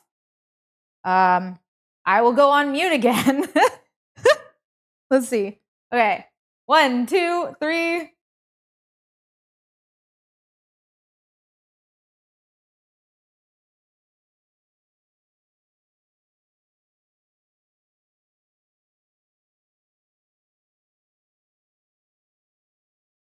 Okay, and we're back. This just gets set off to the side. It's going to get added into our bread and milk mixture when we are ready for it. Okay. Now we're going to need about 2 tablespoons. Let's see where I have the grams for that. It's about 6.5 grams of fresh parsley, chopped. Parsley and cilantro. Let's talk a little bit about them real quick. You can eat the stems. So like a lot of herbs, a lot of fresh herbs, they tell you not to to kind of like pick the leaves off and use just the leaves. When it comes to parsley and cilantro, they actually have the same flavor in the stem, and it's actually a more concentrated flavor. So I like to use the stems for things like flavoring soups and sauces, for blending into soups and sauces. So if you make say like a tomatillo salsa or something like that, like you can blend the cilantro stems into that, and you're going to be like in a really good place, and it'll have more flavor than if you had just used the leaves. So leaves typically, I would say, use for like a garnish, or if you don't want those pieces, like you don't like texture of the stem left over in whatever you're eating. So in this case, use just the leaves, but if you wanted to use these stems later for something else, you definitely can. You don't need to like only use the leaves and then like throw the parsley away.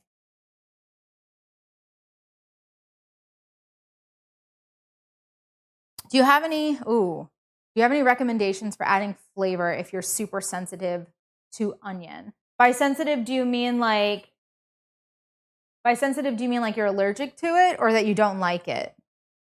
You can do shallots. They're probably the thing that I would go to borderline yes. I would say try shallots. And if you need to, and the same thing that I do. So I am allergic to several things. If I cook them and I denature the enzymes that I am allergic to, I'm less allergic to it. Now that isn't for everyone. Please, if you're allergic to something, don't just decide, oh well, if I cook it, that means I can eat it. Like especially if you are like very, very allergic to something. But for people who have sensitivities to foods, and you do have a bit of an allergy, if you cook it, they tend to be less harsh on your stomach, less harsh on your system. And so that would probably also be a suggestion. But I would say trying some shallot would be a better option instead of onions. It is more expensive, but the flavor and the enzymes are less. Yeah, Carrie said it was safe. No, let's not do that, please. All right, so I need 6.5 grams. Okay, we're good here. Chop this down. I'm kind of going to stack the leaves a little bit.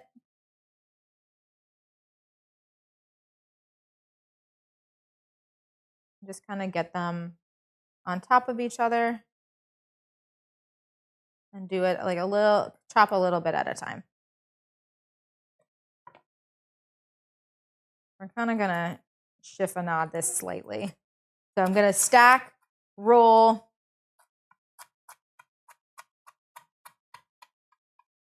and then just kind of ribbon them, send them off to the side, do the same thing with another group. If your pile is too thick, then you're just going to crush the leaves instead of actually slicing through them. I guess depending on how sharp your knife is. We're going to just do this in like 3 stacks. Have I ever added powdered gelatin to meatballs? No. But something that I really want to do, stick with me. And I don't know if this would be a good idea for these just because I already have so much liquid and so much moisture built into them because I'm not using breadcrumbs and I'm like have like all of these kind of like I've got fresh ingredients and lots of hydration. I desperately want to make a super thick like chicken stock and cut that into cubes and to like really or like dice it or like just mix it up and get it like, you know, crazy like small pieces, and then add that into my meatballs so that there's stock in the meatball that then melts into the meatball when it's cooking. Sounds great. I saw somebody do that and I was like, oh man, that is a game changer. Okay, now I'm just gonna kind of cut across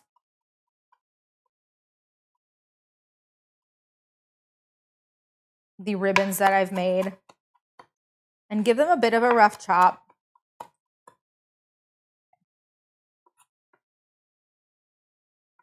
And then that's good.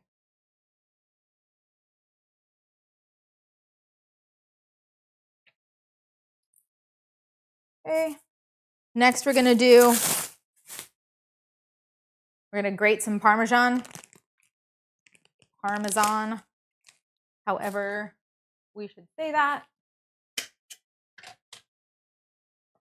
You need quite a bit. I'm going to get another bowl. Okay. I'm looking for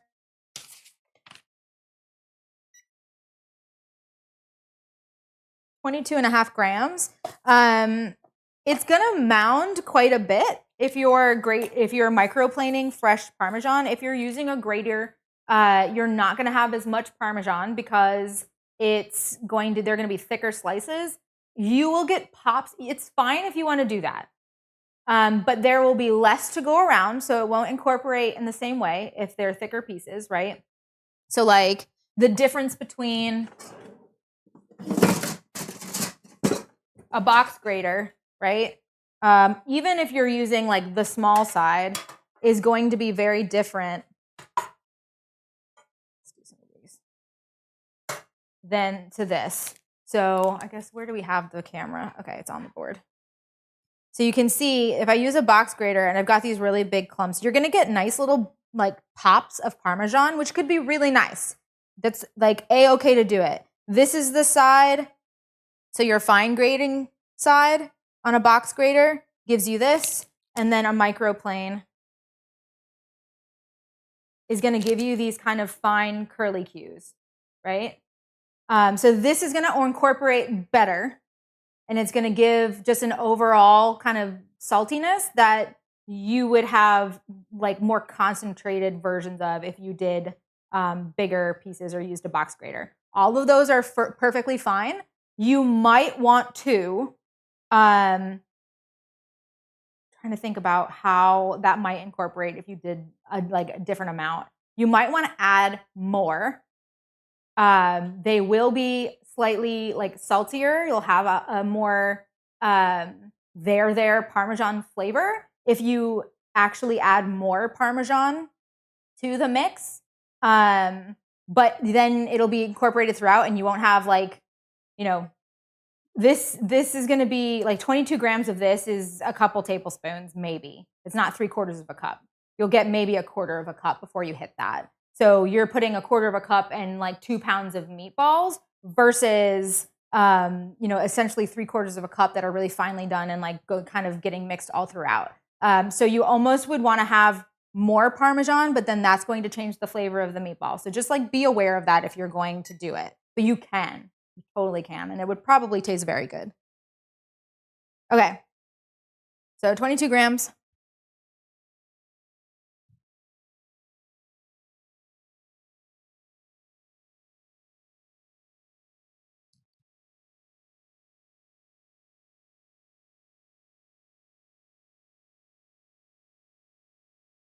Need to set up a big screen monitor in the kitchen for chat? Why? Am I not paying attention to you enough?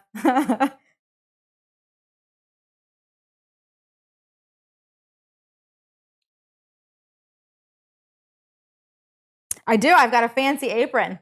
It was a gift, and I love it. It is harder to do this with very large piece of Parmesan. Okay. I could take it. I'm halfway there.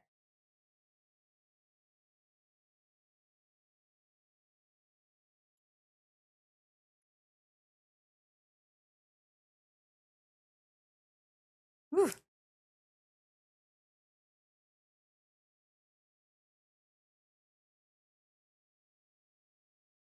Five more grams.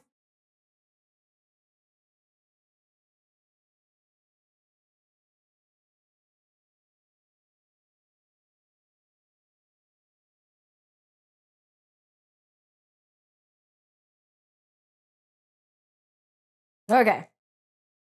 And we're done. We did it.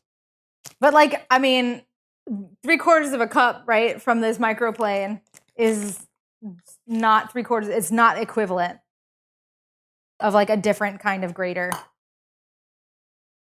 Made a Parmesan mess. Okay. So now we've got our Parmesan. We've got our chopped up parsley. I'm going to make more space and move things out of the way.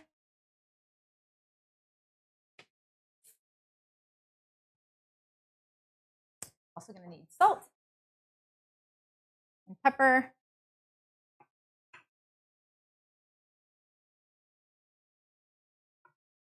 Oh, I'm going to add some pepper. I don't have pepper in this ingredient, but I feel like doing it. Dried oregano again, and then our fennel again. So I'm not going to do the fennel. I don't want the fennel in these today. But essentially the same thing. You just want some ground fennel, or you can do what I did. And if you have fennel seed, you can just toss it in a mortar and pestle or a spice grinder, and you can make yourself some ground fennel. Okay. We'll do our oregano and our salt and have them handy. Now we're going to start bringing this kind of panade mixture together, and then we'll move on to the meat. So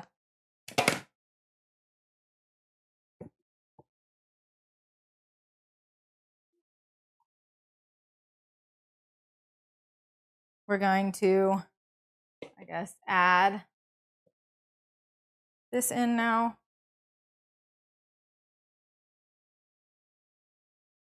Okay.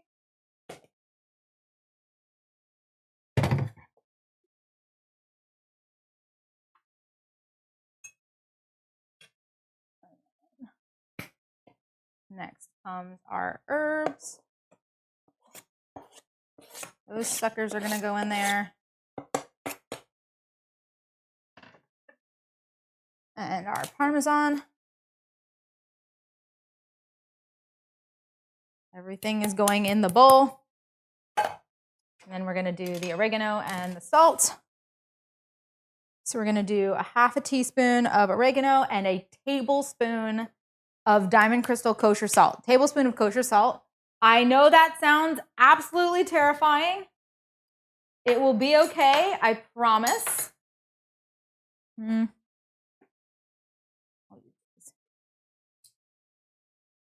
You're mixing this into 2 pounds of meat.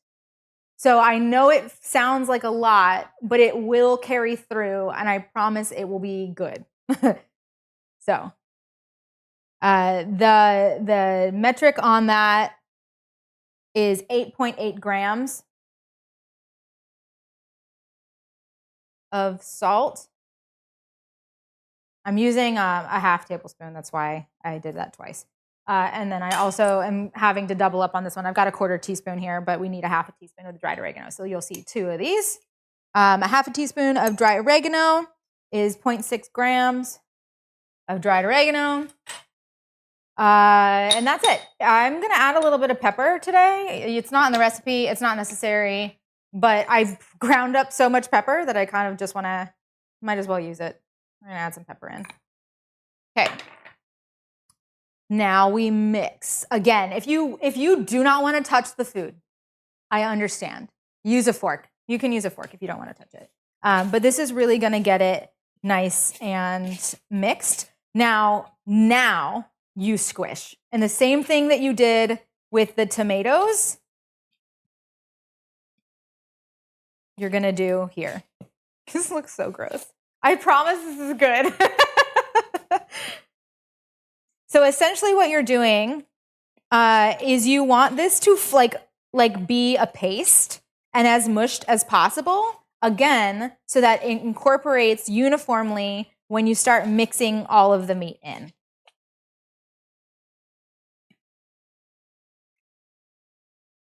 Doesn't sound great.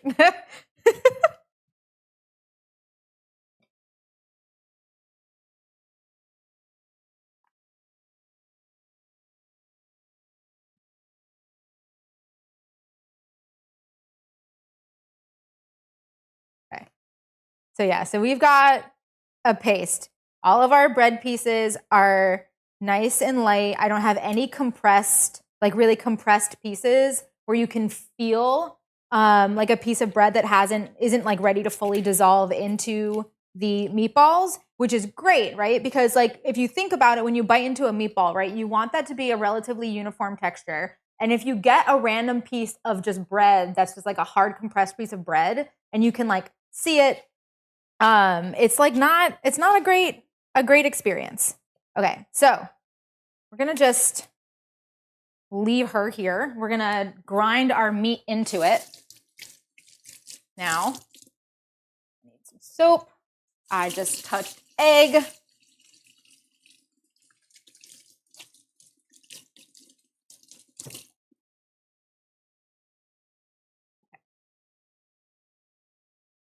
I'm gonna check my sauce one more time before I start grinding the meat into this. because now I'm really starting to smell it, and I want to make sure I've got it on a pretty high temperature, and I want to make sure that we're not starting to stick to the bottom, because remember, I have a rustic version of this tomato sauce. I did not blend everything. So it's more apt to stick to the bottom of the pan or the Dutch oven or pot or whatever you're using than the blended version will.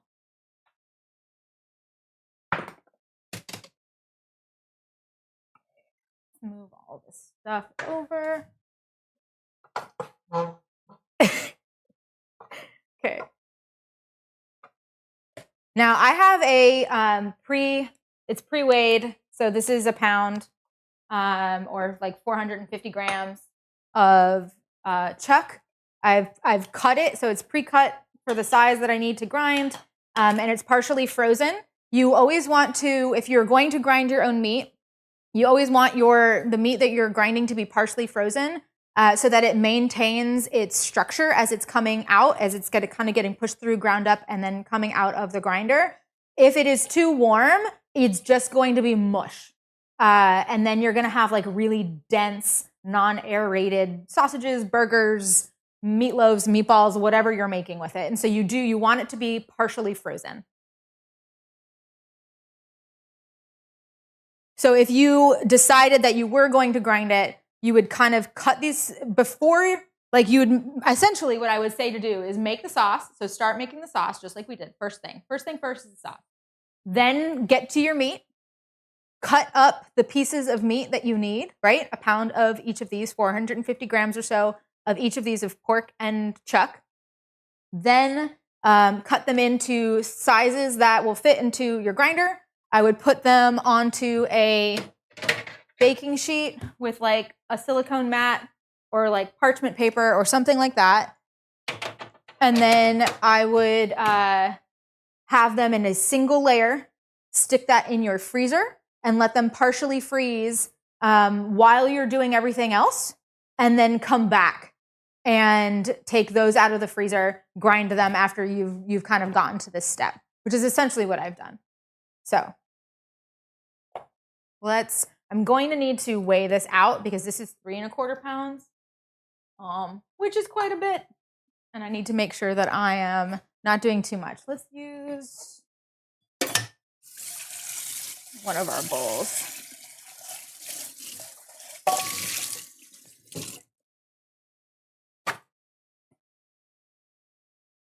I didn't check the sauce yet.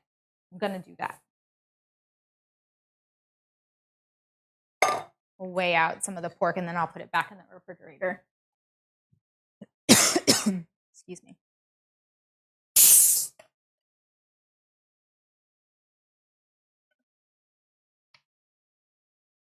Squishy, Lindsay. It's getting hot. I'm going to turn this down. We're going to give it another little stir. Woo. Yeah, I'm sticking a little bit.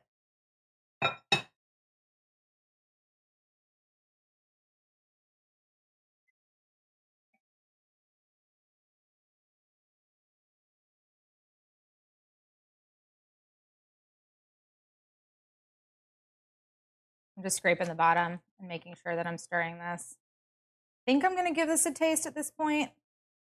Still looks a little light in color, but she looks like she's ready to have a little taste.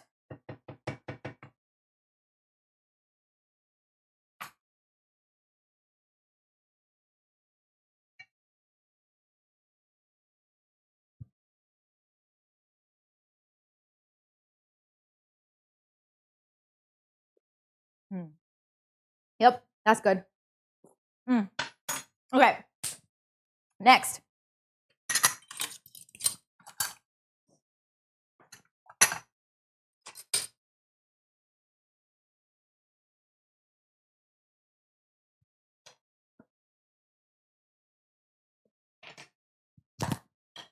I'm going to weigh out the pork. I'm going to open everything up and I'm going to get grinding.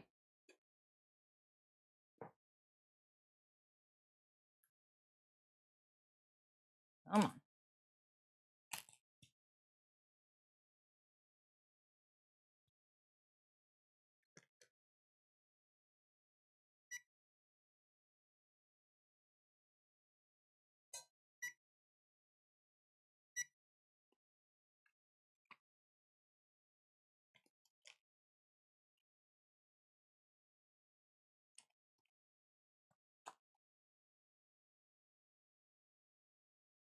Okay, we got a pound of pork.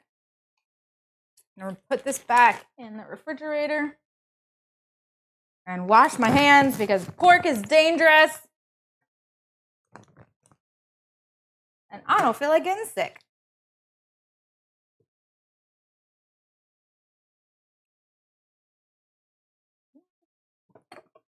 A little bit of a precarious situation in the refrigerator. It'll be fine.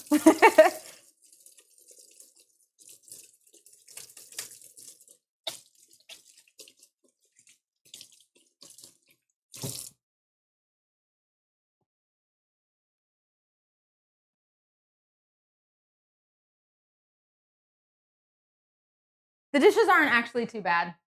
It's not too bad. Okay.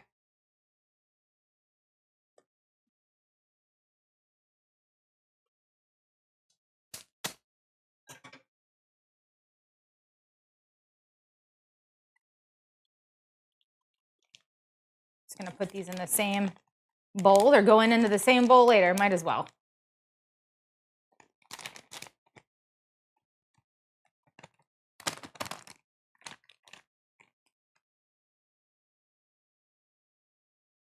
Come on. Okay, let's get going.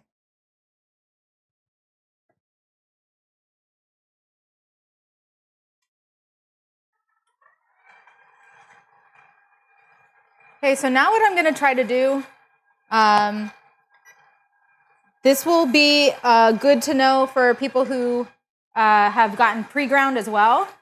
So when you're adding it, don't add like the pork and then the beef on top of it. Try to do like try to mix them up a little bit and have them kind of go into this kind of in separate globs so that when you do go to mix it, you're not attempting to like mix an entire layer of one meat through another layer and then into everything else. It's just easier if you break it up. Like you won't have to mix as much, and then you'll have a more less dense, less compressed, like you'll have a lighter mixture. So I'm kind of going to do like a little bit of beef and then a little bit of pork and have them go in kind of separate. And then when you do begin to mix, if you've got pre-ground and you've decided that you want to mix while I'm grinding, you're going to make a kind of claw with your hand. Oop, beef falling on my fingers. And you're going to kind of claw around like this. And so you'll scoop, flip, and then claw through to mix. You don't want to squish the way that we were squishing because it's going to compress those meatballs, and then they're going to be they're just going to be really dense, and we don't want that. Okay. A little bit of pork, a little bit of beef.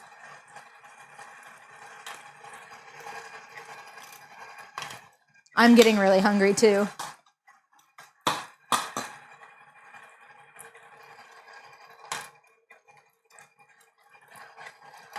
The tomato sauce smells so good.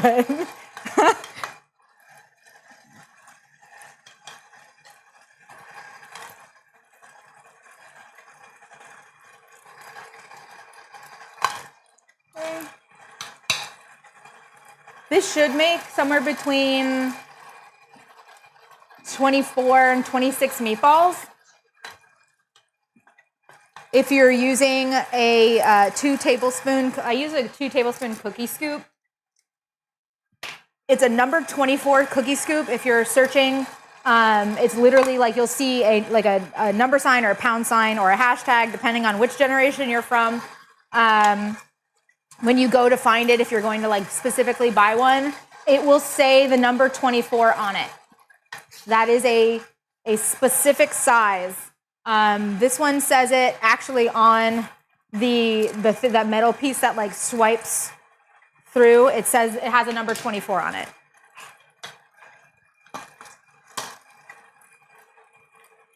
They make about 50-gram meatballs, but I like having the meatballs be uniform in size so they all cook at the same time. It's easier than trying to eyeball it. If you want to make smaller meatballs, you can. There's absolutely nothing wrong with that.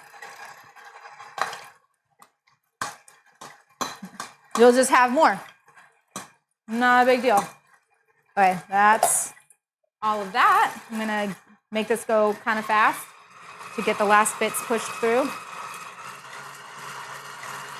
And then we can start mixing.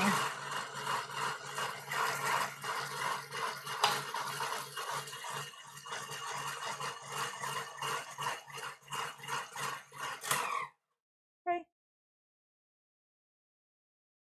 And that's how the sausage is made, kind of. We're gonna undo that, move her out of the way. Ugh. She's heavy. Okay. And now we're going to start scooping and shaping and mixing and baking. Okay, so what I said, so here, well, if you haven't already mixed, if you were waiting for me very patiently, I'm just kind of gonna bring my hand underneath and scoop and flip over. Lindsay, you will be very good at this because you make sourdough bread. It is very similar to that. It's kind of one of those like no need. If you do like a pizza dough or like a no need focaccia or sourdough or something like that, where basically all you're doing is kind of scooping and like pulling, where you're kind of just like pulling from the bottom and you're not actively like kneading, it's basically the same concept, right? So I'm just kind of scooping just to make sure that I'm moving everything around, right? And then I'm gonna take my hand and I'm just gonna kind of claw my way through this. And it's very cold because the meat was partially frozen. You get used to it. I won't feel my hand in a minute, but that's okay.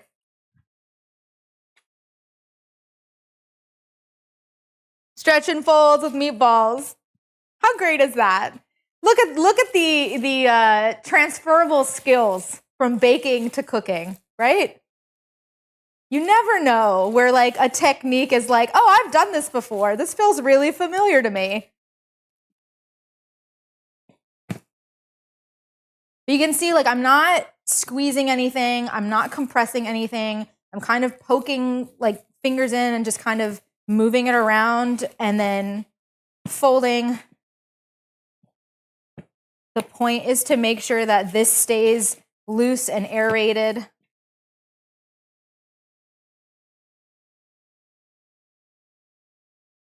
God, this is not a good cooking day for ASMR. IMO. I mean, maybe some people like these noises. This is not a me day. Okay.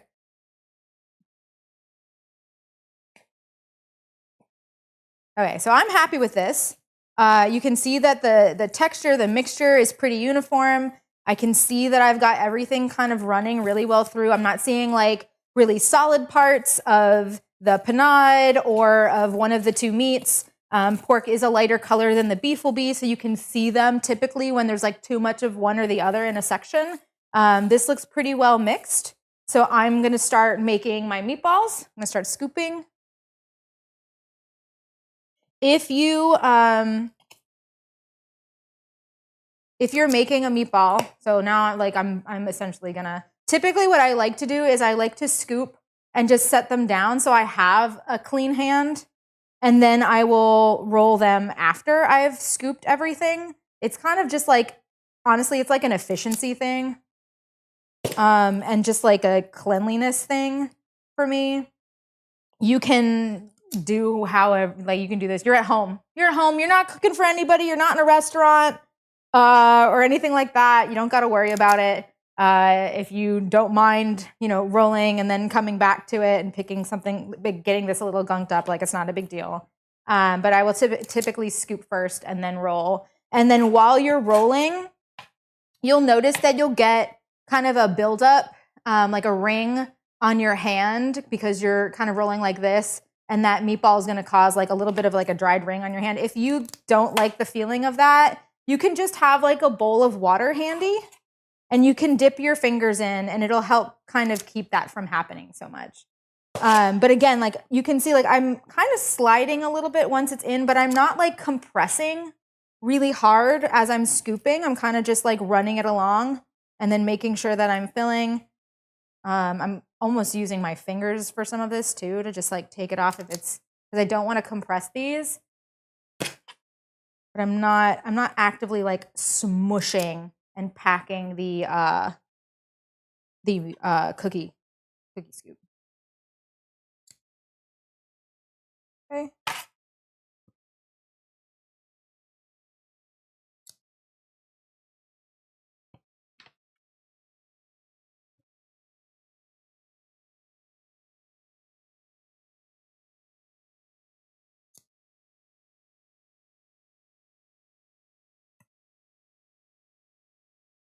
Wipe down this surface when I'm done.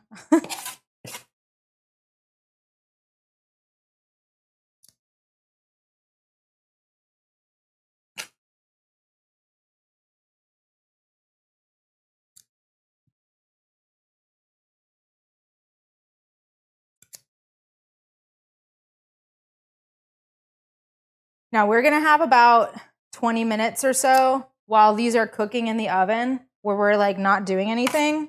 So if you guys have any questions about anything that I've been doing, any of the ingredients, if you want to change the recipe in any way, and you have a question about it, I can go ahead and I can answer those while these are in the oven.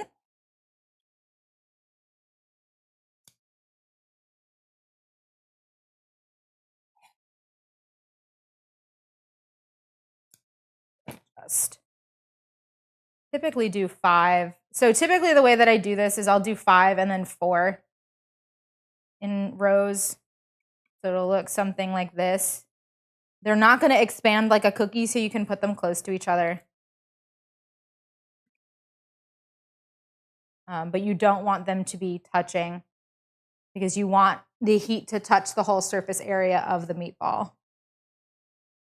I'm going to end up rolling these, so they're going to get taken off the tray and put back down, but just for space-wise while I'm doing this.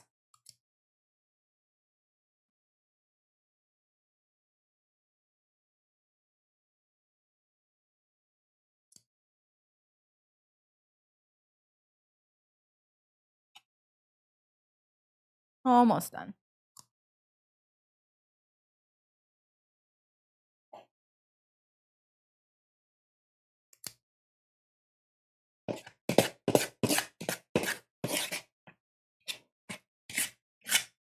Ooh, sorry for the scraping. Okay. Almost done.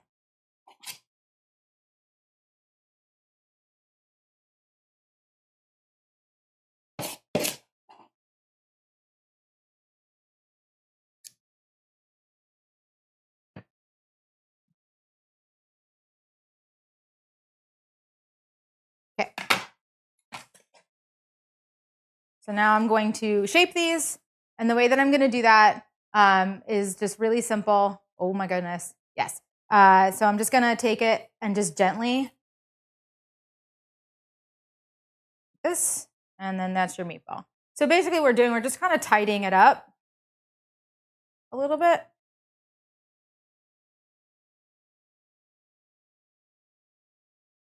Got parsley all over me. Yes, be gentle. Be gentle. We're not compressing. We're just gently rolling to make sure that like all those little pieces that are kind of like hanging off. I mean, some of these are like oddly shapen. We're just kind of getting them relatively round and making sure that everything is well, like all the lines are well made, I suppose.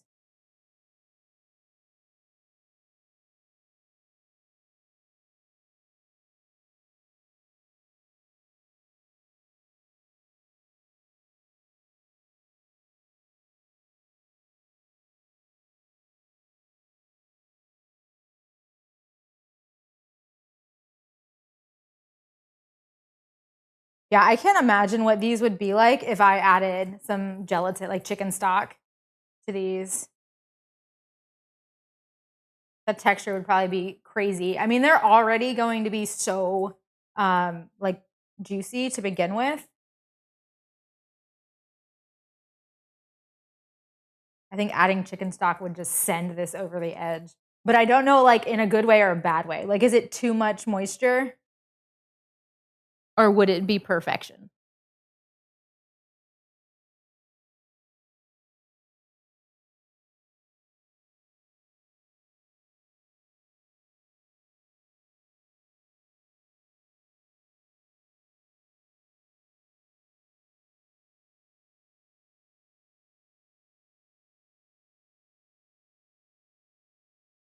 Almost done.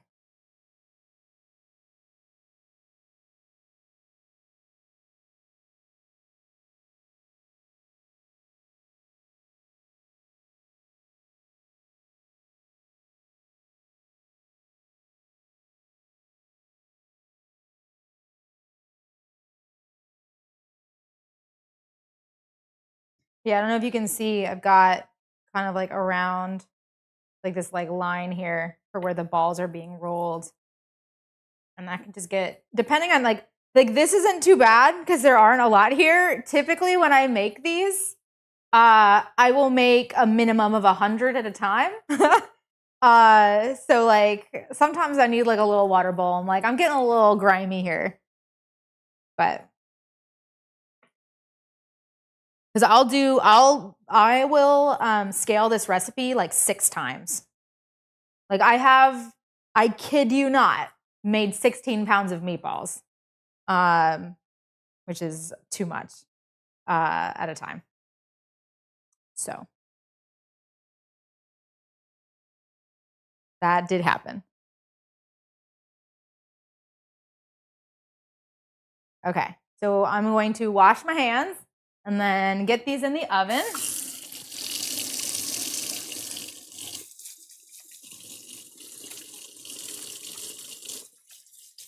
And then we can chat.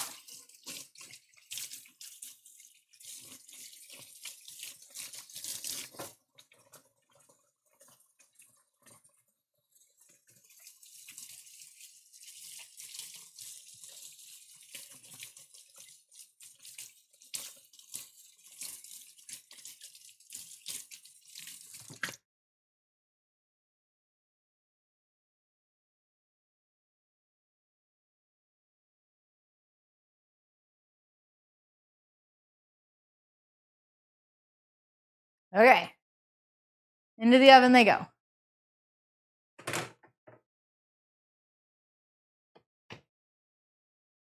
There you go.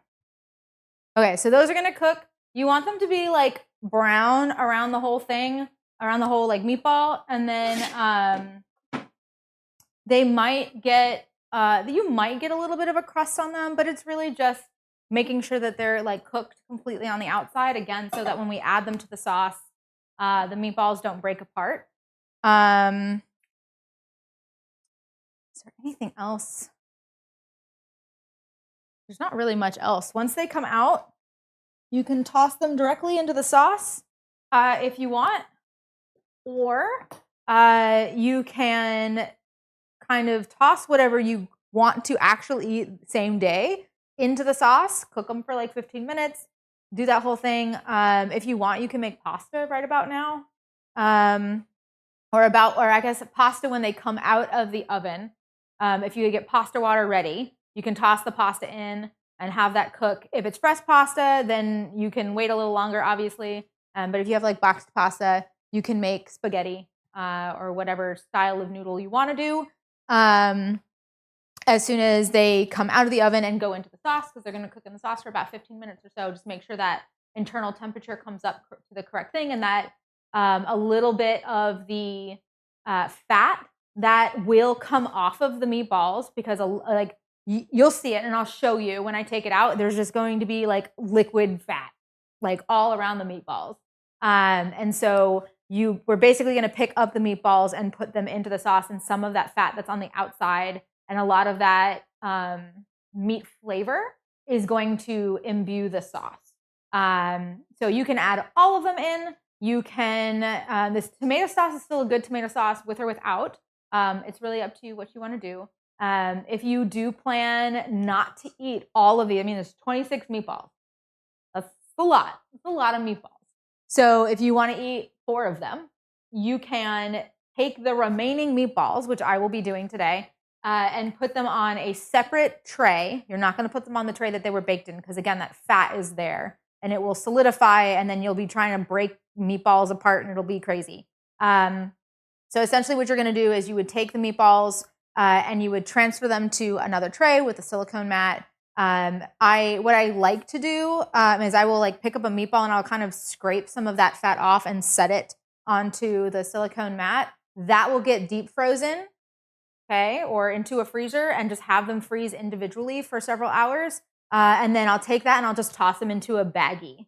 And I'll, meatballs this day, whatever, and then that gets put into the freezer. And you can just pull out as many meatballs as you'd like to have, and it can go into the sauce. So the sauce can be put, again, into a separate container.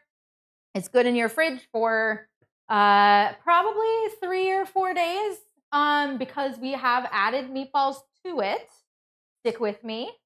Because there is animal meat in that at this point, or fat at this point, then you kind of have to play by the same rules. It's not like a vegetable something or other or fruit something or other, so it can't just like sit around in your fridge. But you can freeze it. So put it into separate containers, freeze it into whatever serving size you want, and you essentially have made several meals for yourself or other people.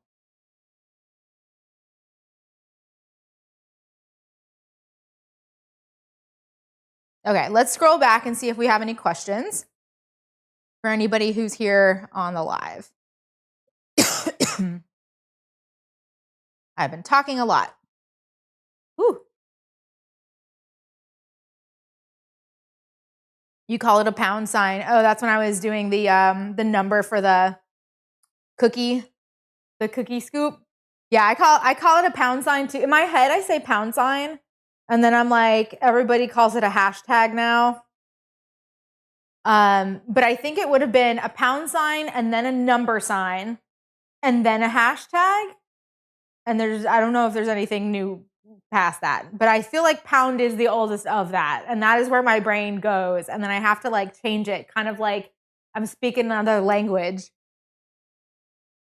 That like pound sign is like my native language.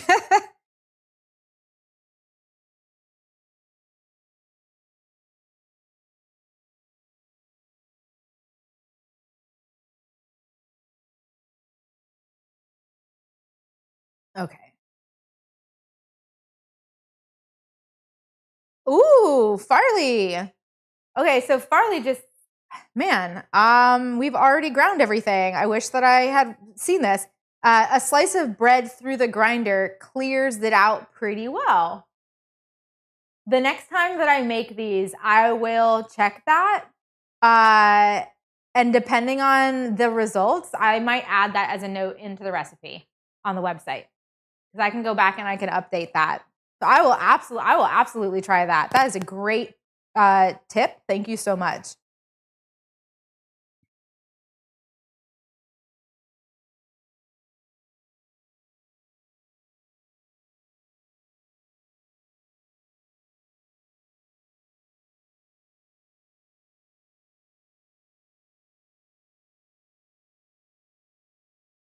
Do I have any meat substitutions that I would suggest?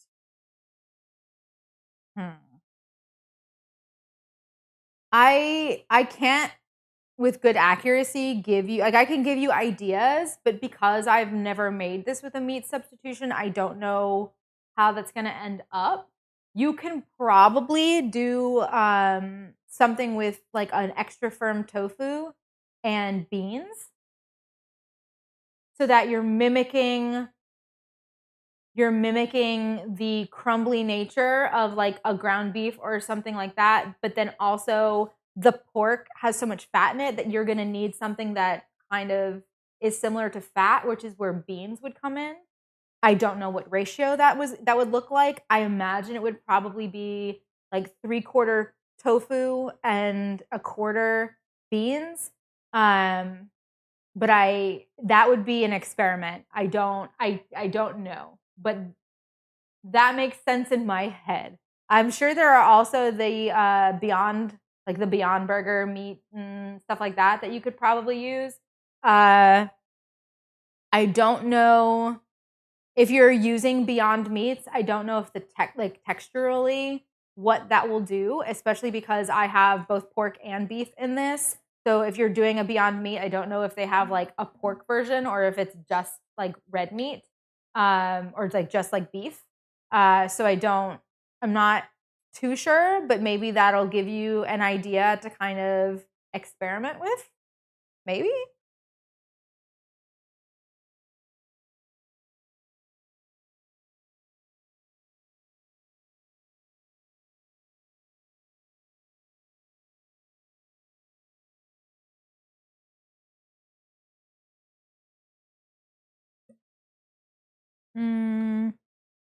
Let's see.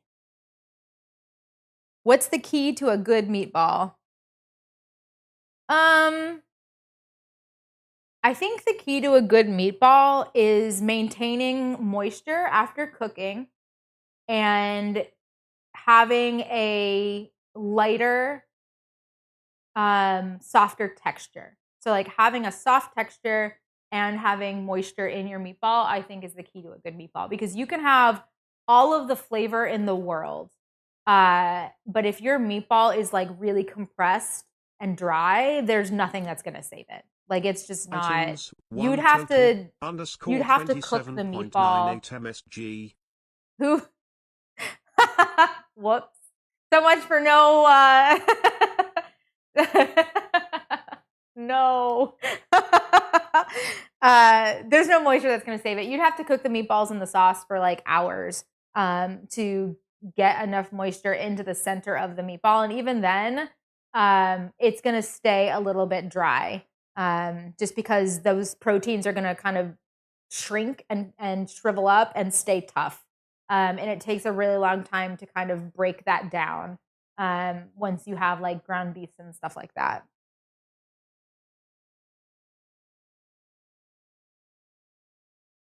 Why meatballs and not meat cakes? Okay. Actually, I had somebody in my Patreon Discord made a meatball sub, but shaped the meatballs in like ovals and kind of like flattish ovals so that they were sandwich sized, which is like so genius. And honestly, there is no reason. It's just because it's traditionally how they were made. Maybe, yeah, no reason. There's no reason. It's just a meatball, so you make a ball. But a meat patty, I feel like would be great for sandwiches. I feel like that'd be real nice. Where were the best meatballs you've had at a restaurant? So we don't eat a lot of Italian food at restaurants. We don't really go to Italian restaurants very often. But the best meatball that I've ever had at a restaurant was probably in Prato, Prato, in Orlando. They're a bistro style Italian restaurant. They do pizzas. If you are looking for like just a pizza, they have like the wood fire whatever pizzas that looked fantastic. But I was not there for pizza. I was there for the other stuff on the menu. And they have the giant meatball as an appetizer kind of a thing. And it was very good. It was very good. And I actually based this meatball off of the flavor of that one. So Prato, Prato in Orlando.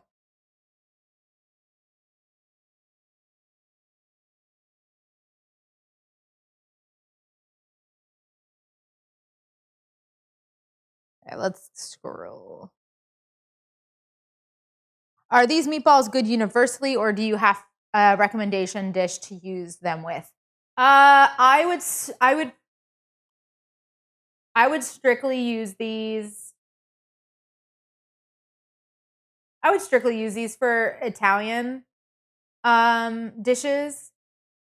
I don't think that I would go outside of an Italian dish with these, but I do have I make other meatballs. So I make like a Vietnamese style, like banh mi style meatball at home. And then I'll do also like if I like a gyoza filling for like a Japanese style meatball, and I will make sauces and stuff to go on top of those. But I tend to flavor things separately according to how I'm going to eat them, instead of like making one thing and then I guess I can't say that. I will, if it's a meatball, right? And if it's got ground like meat in it and I'm adding other flavors, I'm going to add the flavor that I'm planning to use it on, that I'm planning to use it for. If it's something like a cut of meat, like a roast or something like that, or like chicken or whatever, then I tend to take that and break that down and use that in other meals. But it's because it's specifically like one cut of meat, and that flavor doesn't clash. But I feel like these specifically I would use in Italian food or American Italian food.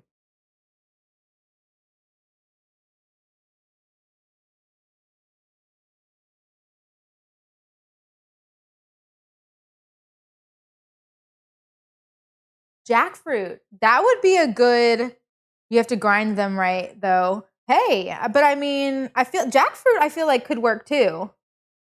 That imitates meat pretty well. Got some picky vegetarians you need to make food for. Yeah.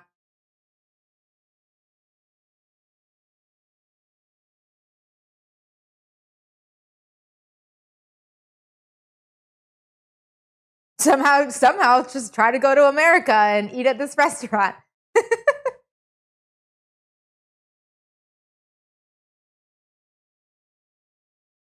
Am I going to do the fresh herbs for the sauce? If not, can you explain the process? Yeah, I'll do those. I'll do those right now. You're going to leave them in the sauce for a couple more hours, most likely. Okay, I got you. We can do that now since these are about to come out in a little bit. We'll do that. All right, let's get these herbs done. I do want to talk a little bit about cooking the meatballs in the sauce. While those are in there. So this recipe calls for just like 15 minutes or so in the sauce.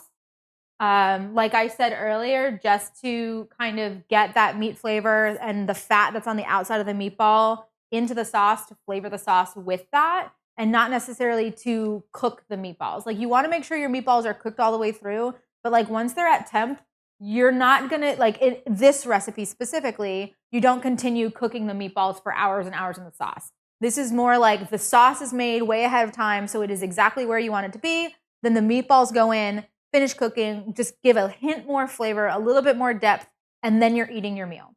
So in a lot of households, and honestly, the way that I grew up, we cooked the meatballs in the sauce for like all day. Like all day. And that is great, but there is a trade-off, right? So there's a trade-off with anything. You can make these and you can cook them in the sauce for several hours after they're out of the oven, and it is still going to be delicious. But the thing is now, instead of the meatballs being like really moist and light and all that kind of stuff, they're going to be slightly denser. They're still going to be delicious, but the thing that you are going to make better is the sauce. So you kind of either have the star of the show be the meatball or be the sauce. If you cook meatballs in sauce for hours and hours, that sauce is going to be so good. But you could eat that sauce with anything, and it is going to be utter perfection. But the meatballs are not going to be the star of the show. The sauce is. If you're making the meatballs and then you're finishing them in the sauce, the meatballs are the star of the show, and the sauce is kind of like a bonus. And so it just depends on like where you want it to kind of be. So think about that when you decide kind of like what you want to do or like what you're used to, because it is something that like if you're that person that like your family cooked the meatballs in the sauce for like an all day situation, then this is going to feel very different texturally and flavorally, whatever that is, in flavor than you are used to. And so if you really want to, you could even experiment and like do the 15 minutes, have some, and then let it go for a couple hours and try a few more. Fully up to you on how you want to do that, but just like FYI, keep that in mind. There is no wrong. They're just going to be different depending on what you want to do. All right, let's do this last bit here for the meatballs, or for the sauce, I mean. So we've got some fresh basil, some fresh oregano, and some lemon juice. Grab these.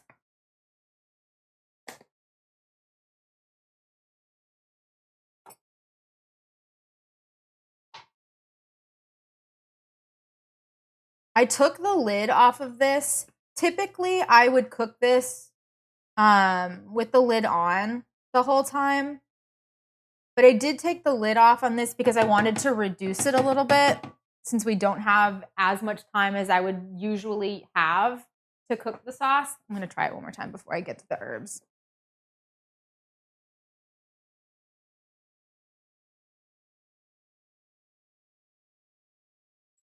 Oh my God, that's good. Okay.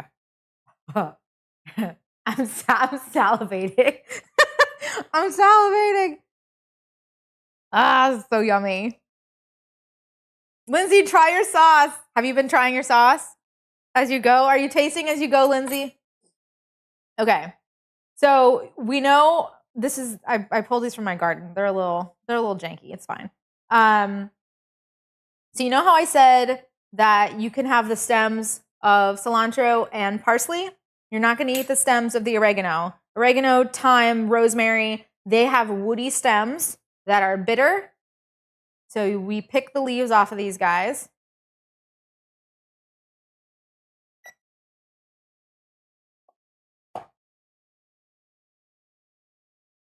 Lost in the sauce. Yay! Right, you're going to need 0.6 grams. I believe that's 1 tablespoon. What do we got here? Oh no, where did I get rid of that? Tomato sauce. Yeah, tablespoon of the fresh oregano.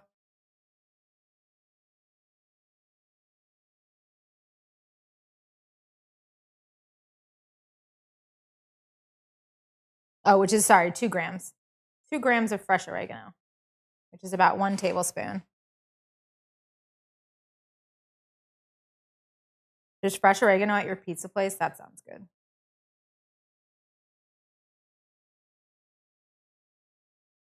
It's good. Yay, Lindsay, I'm so happy.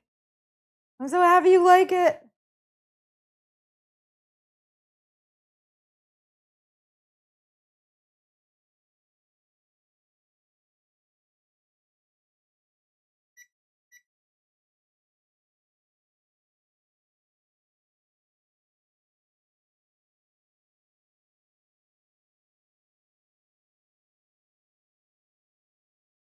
About halfway. It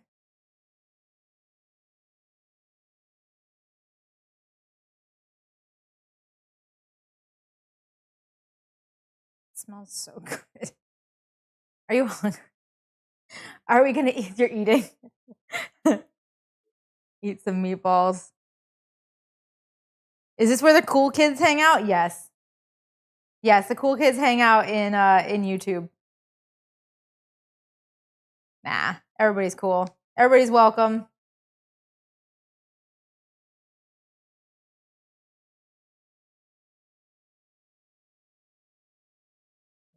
Almost done.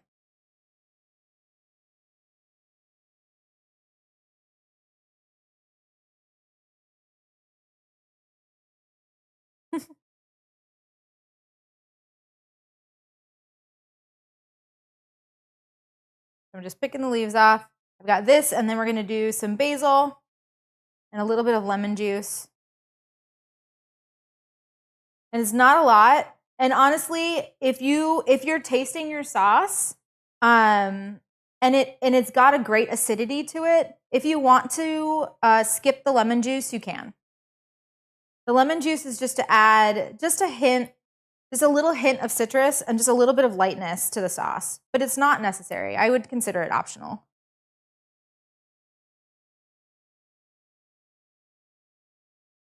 How do I recommend storing these and how long will they stay good? So I recommend freezing the meatballs and then reheating them in sauce. I will cook whatever I want to eat like put meatballs that I want to eat right then into the sauce. And then I will take any of the extras that I don't plan to eat that day or in the next couple of days. I will put them on a tray that's lined with silicone mat or like a silicone baking sheet or parchment paper. Why is it saying this is still 1.5? Oh my God. Okay. I'll line a tray and then I'll place the meatballs. I'll take them from this tray and put them onto the separate baking sheet, and then I'll freeze them. Once they're mostly frozen, you can take them off of the tray and move them into like a plastic baggie or something like that. And you can just keep them in your freezer for like up to 2 months, I would say. So as long as you eat them within like 2 months or so, you're good to go. And then the sauce is the same thing. The sauce, because you're cooking the meatballs in it, lasts as long as meat will last in the refrigerator. So 2 to 3 days. If you're planning on eating all of these, the 20 plus meatballs, if you're planning on eating them in 2 to 3 days, then you don't need to put them in the freezer. But if you are planning on eating, or if you aren't planning on eating them, then I would suggest that you freeze both the meat and the meatballs. I would store them separately. I don't think that I would store the meatballs in the sauce because then you have to bring everything up to temperature and you risk kind of overcooking the meatballs a little bit. I prefer to bring the sauce up to like a gentle simmer and then put the meatballs in just to reheat them through because you have already cooked them for the most part. But yeah. So if that's helpful. But they will stay good. Okay, this is, wow, I picked the exact amount that I needed. Go figure. Love that.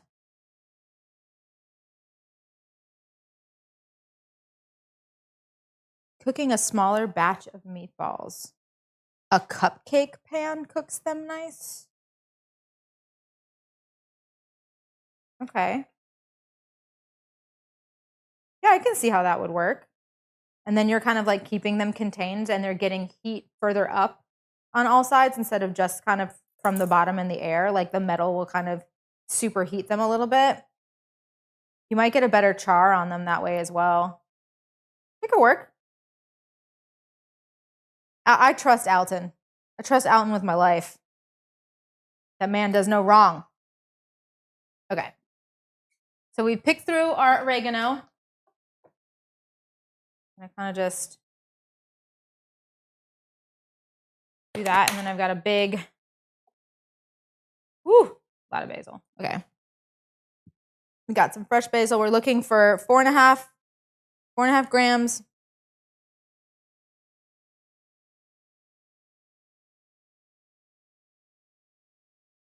About 2 tablespoons of chopped basil. Okay. And what I'm going to do is I'm going to chiffonade these very similarly to the parsley, which is basically rolling them and like ribboning them and then dicing from there or chopping from there. Not dicing, chopping from there. Okay, so we've got them stacked. We're going to roll them long ways. You make kind of like a cigar shape, and then you're just going to ribbon.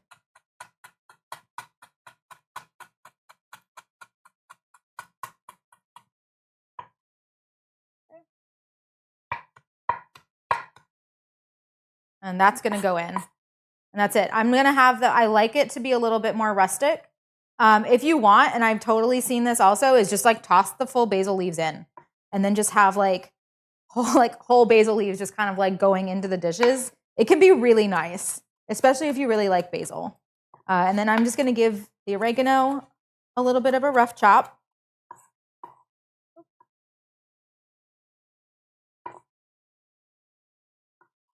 And that is done as well. Okay. And then lemon. And I'm just going to give this a little bit of a squeeze. Oh, I guess I should have done this. Let me tell you this. So if you're ever trying to like squeeze lemon and you're like, I hate squeezing lemon if you're not using like a reamer or like something that will collect juice. So something like this guy, right? So if you're not, essentially using a juice squeezer, reamer, something or other, and you don't want to combat the seeds, if honestly you can do this in a better way than I did. If you cut off just the top, because you want to make a flat surface at all times, right? Whenever you're cutting something, chopping, julienning, whatever kind of nice skill you're using, you want to make sure that you're cutting flat surfaces and you're not like trying to cut on something that's going to roll away from you because that's dangerous. So you essentially would cut a flat section and then you can put your lemon down flat.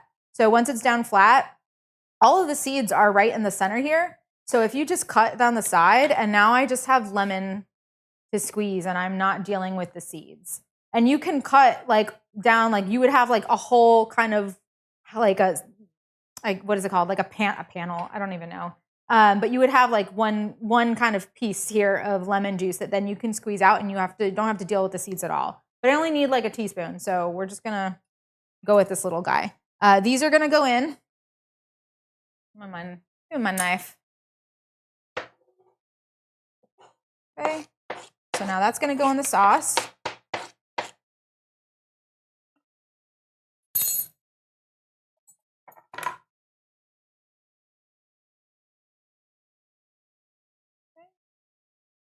And we're gonna mix and taste.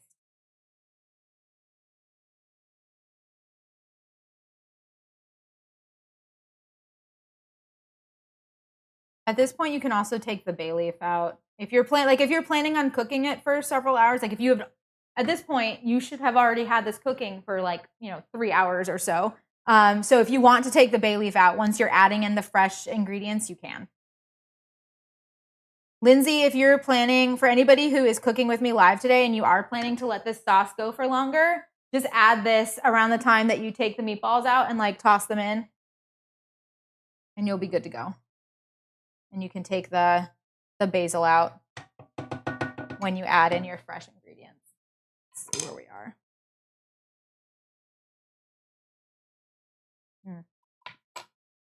Cool. Okay. It's time to get these meatballs out. I smell them. I'm pretty sure they're done. Let's do this.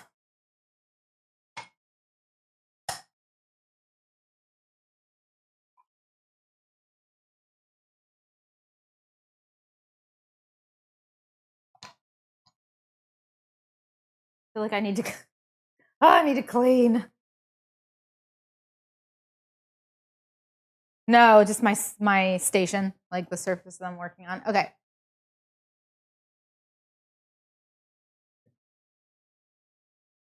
Whew.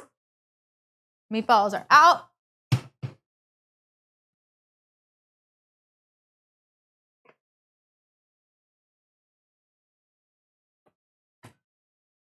So you can see there's like a lot of fat in this pan. That is okay. That is fine. I need tongs. If you want, you can let these cool a little bit so that you can, this is all depending on like how comfortable you are with grease and fat and all that. I know for us in particular, I have someone in the house who gets tummy aches if there's too much grease or fat in food. So I have to kind of be careful with that. Right now it's nice because it's super liquid, but if it sits for a little longer, especially if you're planning on like transferring them into the freezer, what I like to do is kind of run my finger around the bottom to take off anything. Like essentially it's kind of like a skirt, kind of like if you're doing gyoza and you make like a little, like the skirt, that like crispy skirt at the bottom of them. It's kind of like that. Like you've got just fat sitting around the outside and I'll just kind of like take that off. And then add that to the sauce. I guess we can do this right now. They should be to temp because they cooked for a pretty long time. So let's see where we are internally. Now remember, we're still cooking them in the sauce. So like even if they aren't 100%, yeah, I'm at like 180. So like these are fully ready for me to just eat as is. And I can show you, let me show you what it looks like on the inside. I'll rinse this stuff real quick and give you a little bit of a view.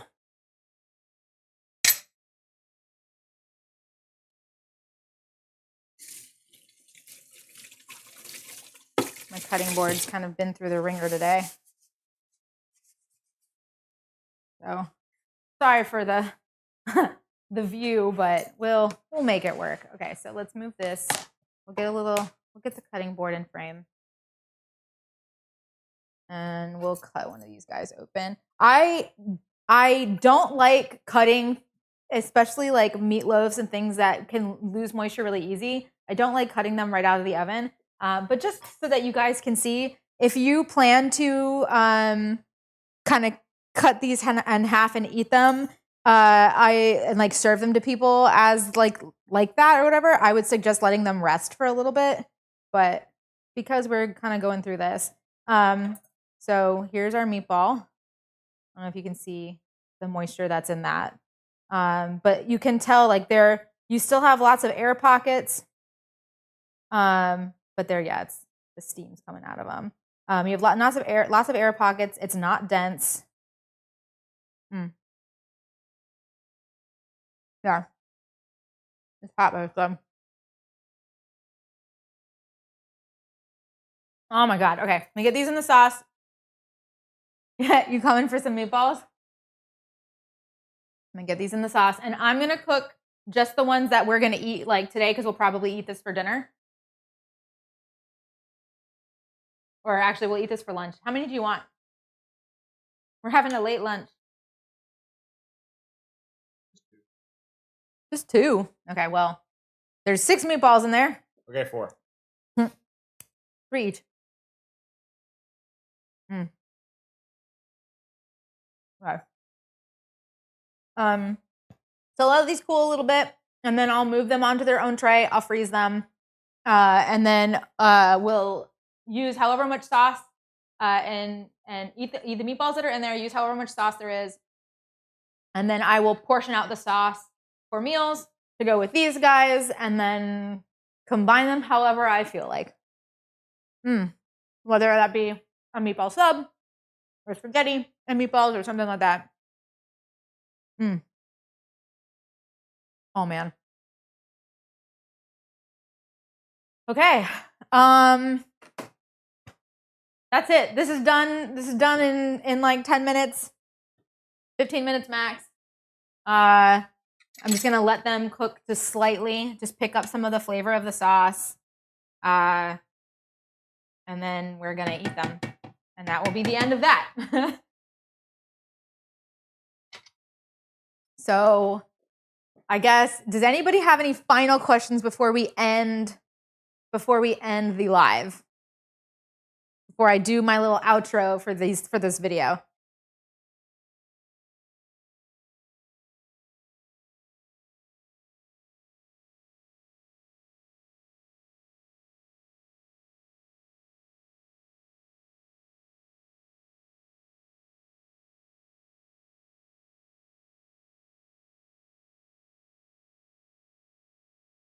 Can I have some? It's a great question.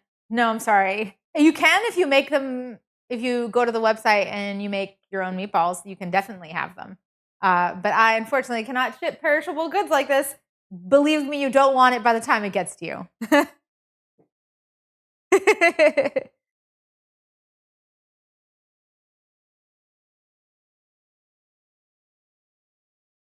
Okay. I don't think there's anything else to add. I guess actually, now that I say that, there is one thing that I just remembered. If you do not want to add sugar to your sauce, I have a tablespoon of packed brown sugar that is in there. I do have somewhere what the grams in that is, so let me go ahead and find that. It's 12.5 grams of packed brown sugar or brown sugar. If you don't want to do that, you can grate a carrot. If you finely grate a carrot, you can put it in and let that cook in the sauce, and that will also give it some sugar and add some of that flavor in. It is a more traditional way to add sweetness to sauce is to use the carrot and not to use the sugar. Sugar is just easier. You're going to use about a half of a carrot if you decide that you want to add sweetness to the sauce using a carrot or using a root vegetable instead of some sugar. So up to you.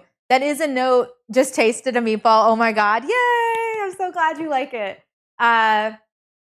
If you decide, I don't know where I was going with that. Yeah, that's it. We're done. Do however you want to do it. We're good. We're done. Casual. Can you put maple syrup on them? Probably. The thing is we added so many savory elements, right? So when when we added an anchovy and we added Parmesan and we added in the Marmite and we added in the tomato paste, and like you're adding so many savory elements that if you then go and decide that you're going to like put a different kind of sauce on it, I almost feel like they might clash a little bit. Like I feel like if you made this meatball with less savory elements, that it would be better at taking on a very sweet sauce. Not sure how helpful that is, but I don't know if I would fully recommend like a maple syrup with something like this. Like it's not like if you were gonna do a maple syrup, I would want to have like sage, and it'd be like honestly sage and salt. Like go easy on yourself. So maybe some ground black pepper, and then you can like put a little bit of maple syrup in there, so you get kind of a breakfast sausage situation. But like this is an entirely different animal.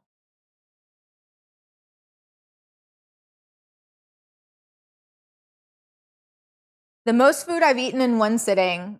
I ate an entire large cheese pizza from Papa John's when I was in middle school. I think that's probably the most I've eaten in a sitting. It's an interesting question. Probably something I should answer not during this stream.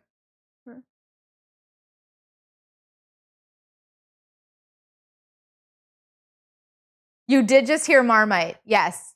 Marmite is an ingredient in the tomato sauce.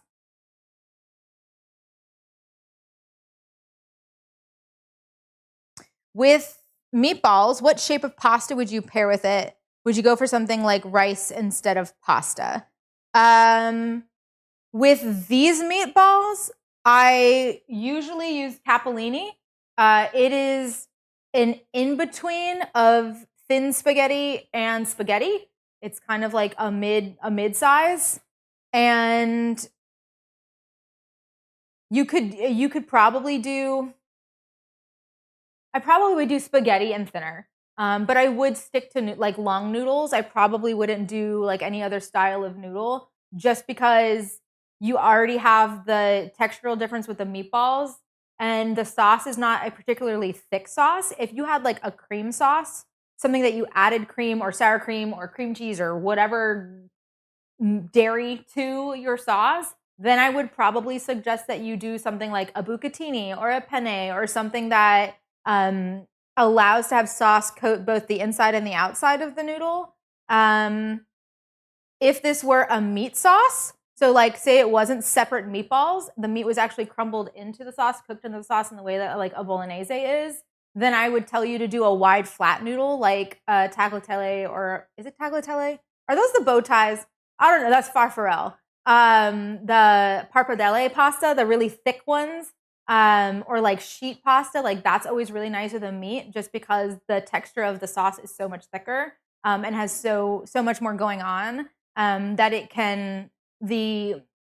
doesn't overwhelm the sauce. But because this sauce is strictly just like a tomato sauce, I would stick with a thin kind of spaghetti and thinner noodle, long noodle. Do I recommend vermicelli rice noodles? Not for this recipe. I do like to use vermicelli rice noodles with Asian recipes. So if you were gonna do like a Korean japchae or something like that, those can be really nice in those meals. And the great thing about the vermicelli is also that they have a really low glycemic index. So they're great for anybody who is like pre-diabetic or like type 2. They can be really helpful for that kind of a thing. But those are really good with like stir fries and like Asian like tangier, stronger sauces that are like thick and meant to just like do a thin coat of something, that it's not like swimming in a sauce. It's more like coated in a sauce. Those noodles are great for something like that.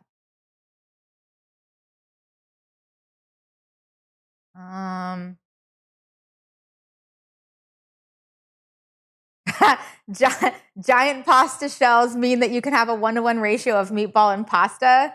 That's not a 1-to-1 ratio though. If it's an entire meatball and then just like a thin layer, it's like it is. And then you did say it. Use pasta to pick up meatballs like a burrito. It would be like a burrito. Actually, that sounds great. That sounds really good. Okay. I'm going to go ahead, try to be good with carbs. Having edamame fettuccine is actually really good. That does sound good. This would actually, if you did the zoodles, right, the zucchini noodles, I bet you zucchini noodles would be great with this. If you're looking for like a low carb alternative, zucchini noodles or spaghetti squash would be a great alternative to a pasta for this dish.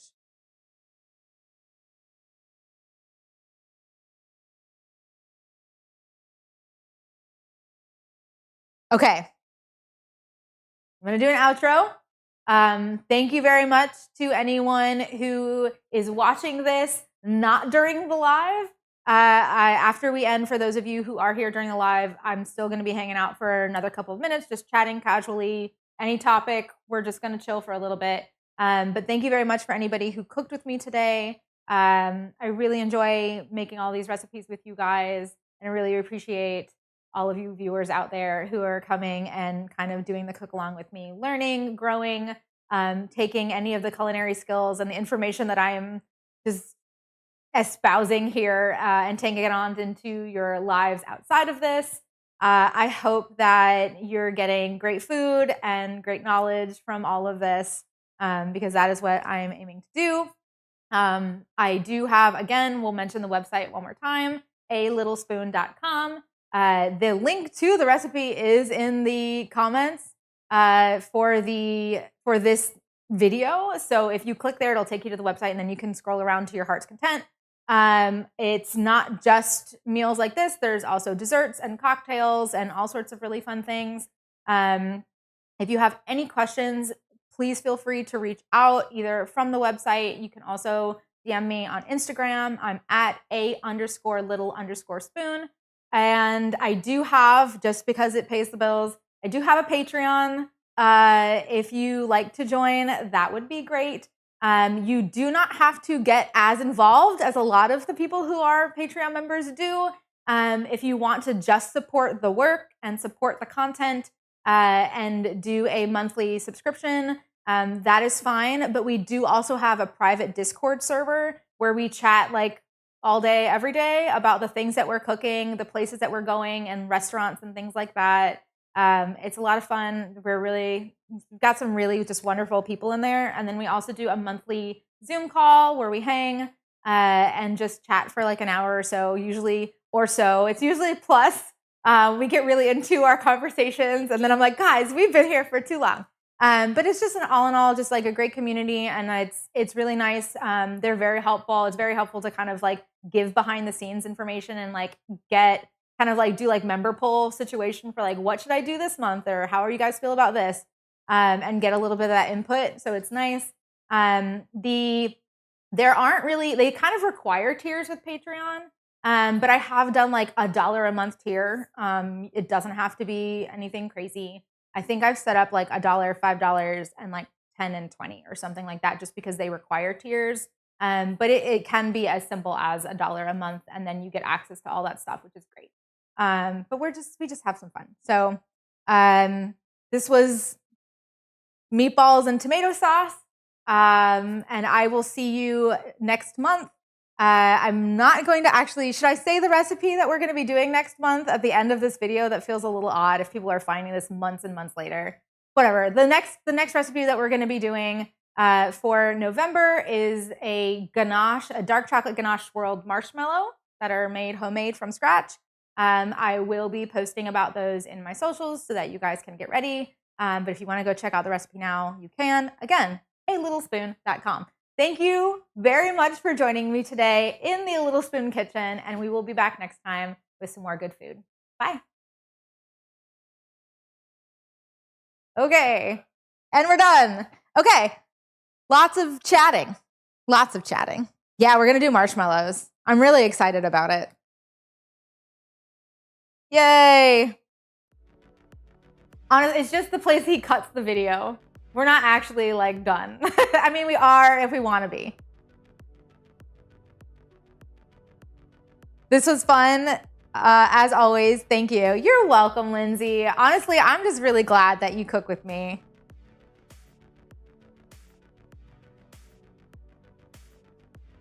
It's a good time. It's a good time. And I feel like it's just so much easier and it's just so much more enjoyable when like you're just kind of like having conversation, have someone chatting in the background. You're all doing the same things at mostly the same time. It's like body doubling. You're like, I gotta cook today. Let me body double with Carrie and then we'll, get some stuff done. Okay, do you want to eat some of these meatballs? Yeah. What's it like to be talented? It's just a lot of practice and a lot of doing. It's not necessarily about talent. It's just about perseverance. Right? It's the math class way. We're not talented. We're persistent. Okay.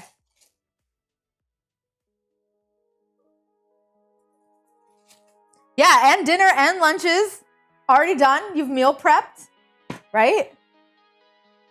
How do I want to do you want, I'm going to just like, I want a slice of this bread to have with this.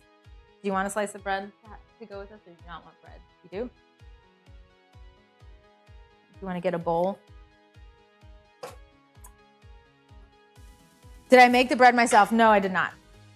I have been known to make bread, but I did not make this bread. This bread was purchased.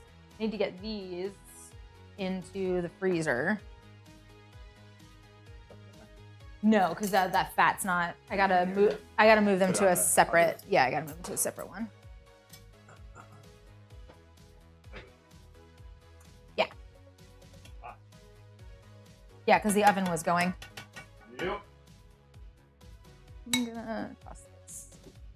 My head's not cut off anymore, Nerm. Yay! Oh, did you? Because you did the. Camera up a little bit. Yeah. So the meatballs and sauce, I'm having some soda fries. Soda. Steak. Steak fries.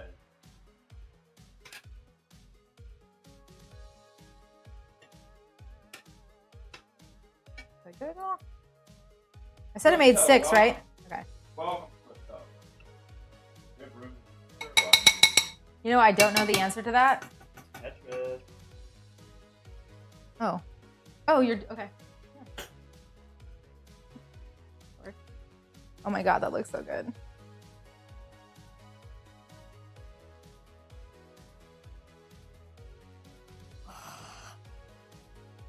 I'm really excited.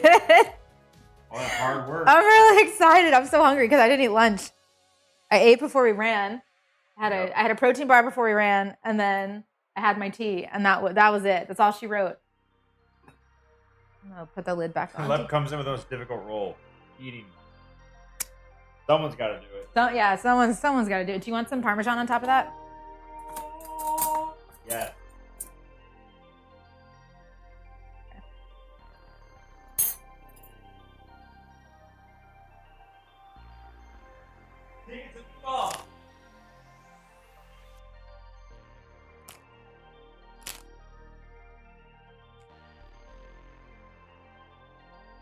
Like, I would just give me this as an appetizer with some like garlic bread or just like a thick wedge of like bread and some or like some focaccia. Like this with like a side of like focaccia and like a dipping oil. Oh my God. This is all I need. I don't even need I don't need the pasta. A lot of places do that with the meatball as a starter. Yeah. That's the play. You guys are gonna get a mukbang stream now. Melt your mouth meatballs, baby. Mm. Garlic bread is my weakness. What is my weakness? Potatoes, mashed potatoes, really. Oh my God. Banana pudding. Mm. My wife. Dang. I definitely did not have a meatball on the way to the freezer.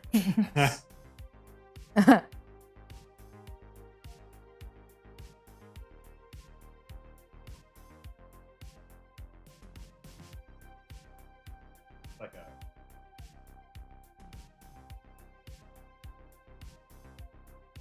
version of a meatball sub. What's my opinion on the current PvP meta? Team S-wording pulse users sitting in the back of the map. Well, the language suggests that I'm not supposed to like it.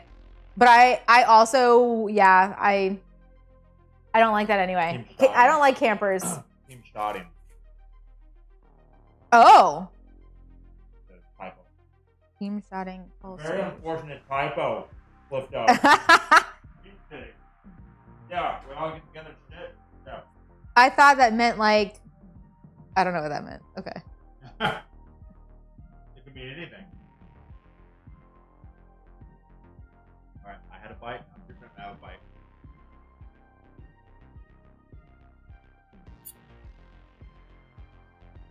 Sarah's hitting headshots last night watching VOD. He was. With 5 gifted subs, carried as a bounty. Yep. Did like I'm half like the burning bounties. my. I'm 13 out of 180. Woo! Like, they're just so good. Don't get drunk and make bad decisions like me. I don't know if and do bounty prep. we can still kind of see stuff, right? I mean, how well? Can you see how like? Oops, I put sauce on it. Dang it. I don't know if you can see like how moist. Moist is such a horrible word. That is, but like it's just like juicy. What? What happened? God. So my hair's cut out? What was it? Oh, God. I didn't do anything. I guess I did some herbs that were green. Huh. No, everything's fine. Oh, no, I'm dumb. I'm dumb. Okay. I'm dumb. How does it feel knowing 400 people are staring at you and slobbering? Fantastic. Like a normal Tuesday. I'm high on the power.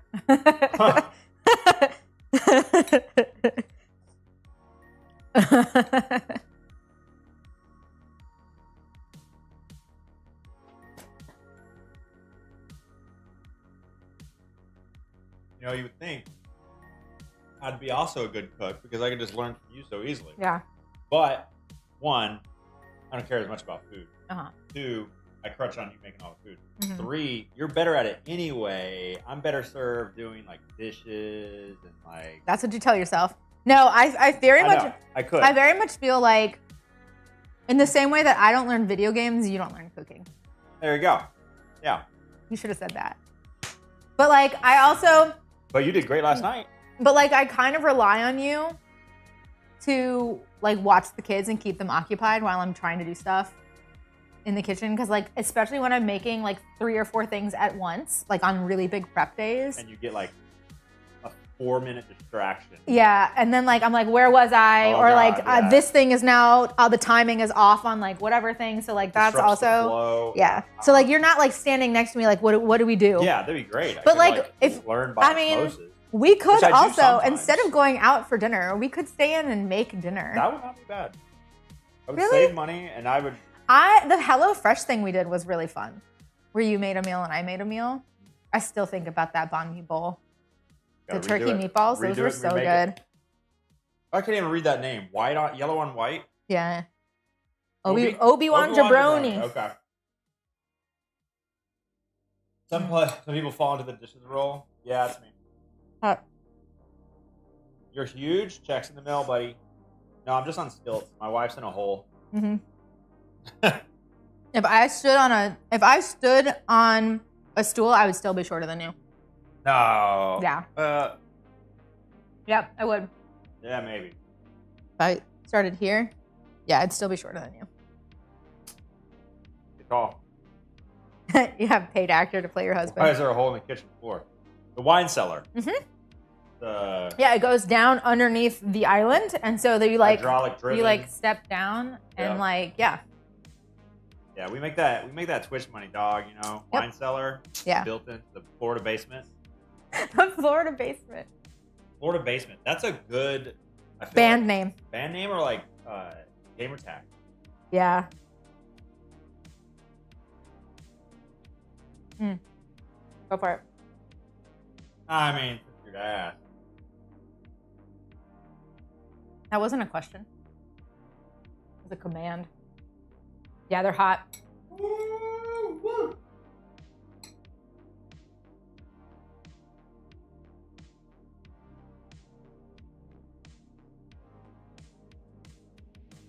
I hear you over there. Can't wait to try one day. Today could be the day. Amorlita. Sounds Spanish, but I'm not sure. Amor. That's French.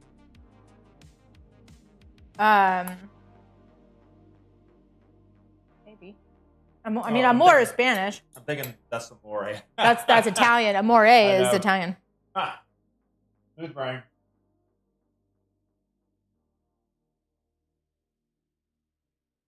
You're are you no Hochi? I call him Hochi. I'm not sure that actual pronounce. That's good. Underneath the stove is a concrete bunker, 3,000 MREs. A house special. What? Oh, we used to have that MRE that we always just kept around for a joke, and then we found like, if we eat this, we die. We just got to throw it away. Yeah. Where did we get that from? Your mom. Oh, after Hurricane Michael, Mhm. she got a bunch of like, MREs. Emergency, like Meals ready to eat. yeah, I know, but like during Hurricane Michael, you give aid. Oh, okay. Yeah, a bunch of aid after Hurricane Michael. Yeah. Here's wife. Okay. Nice. I was gonna. What knife set am I using? I don't have a knife set. I have a bunch of knives. Were you gonna answer it? No, I was gonna say. I was gonna assume you're his wife, but I didn't want to assume. So I didn't. But I was assuming. Yeah, you could just be good friends and then you like cook together and stuff. I don't have a knife set. This is oh my gosh, I said KitchenAid. This is a Cutco knife. The handle on this knife is perfect for my hand. I have other knives that are more expensive knives, but I like this. yeah, because this has got a bigger, so the handle, I don't know. So the handle on these, so this one is a Miyabi, and then this one is Cutco. And so the handle on this comes out really far. Oop. Hi. Ooh. Good. Well, now I'm, there we go. Nope. In front of the microwave. So if you can see like how narrow this guy is versus the other one.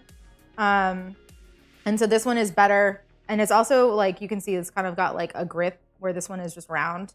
And so if I'm doing like really heavy prep days or cooking when I'm like doing a lot of chopping or just using a single knife for a while, I'll use the Cutco knife. I prefer it to that one. The blade on this one is better, but the grip hurts my hand if I'm using it for too long. And also this can go in the dishwasher. And this has a wooden handle, so it cannot go in the dishwasher.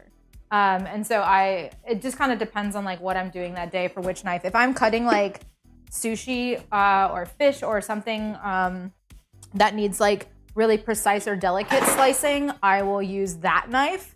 I prefer that knife. Yeah, but I mean, you also don't do that though, because metal on metal is not going to sound great. Don't do it. Don't do it. We also hone. I hone my knife like every day. Sharpen like once every like 6 months. Yeah, 1,000 grit, 3,000 grit, whetstone. Are we doing Crocodile Dundee impersonations? Nerm? Honing the knife every day is important though. Get the fur lined back up. All right, are you done? Am I doing the rest of this? Is this me? Yes. Thanks, baby. Or should we how big Lep is? I'm barely above average. She's just tiny. I'm 5'3". It goes in my pocket. Green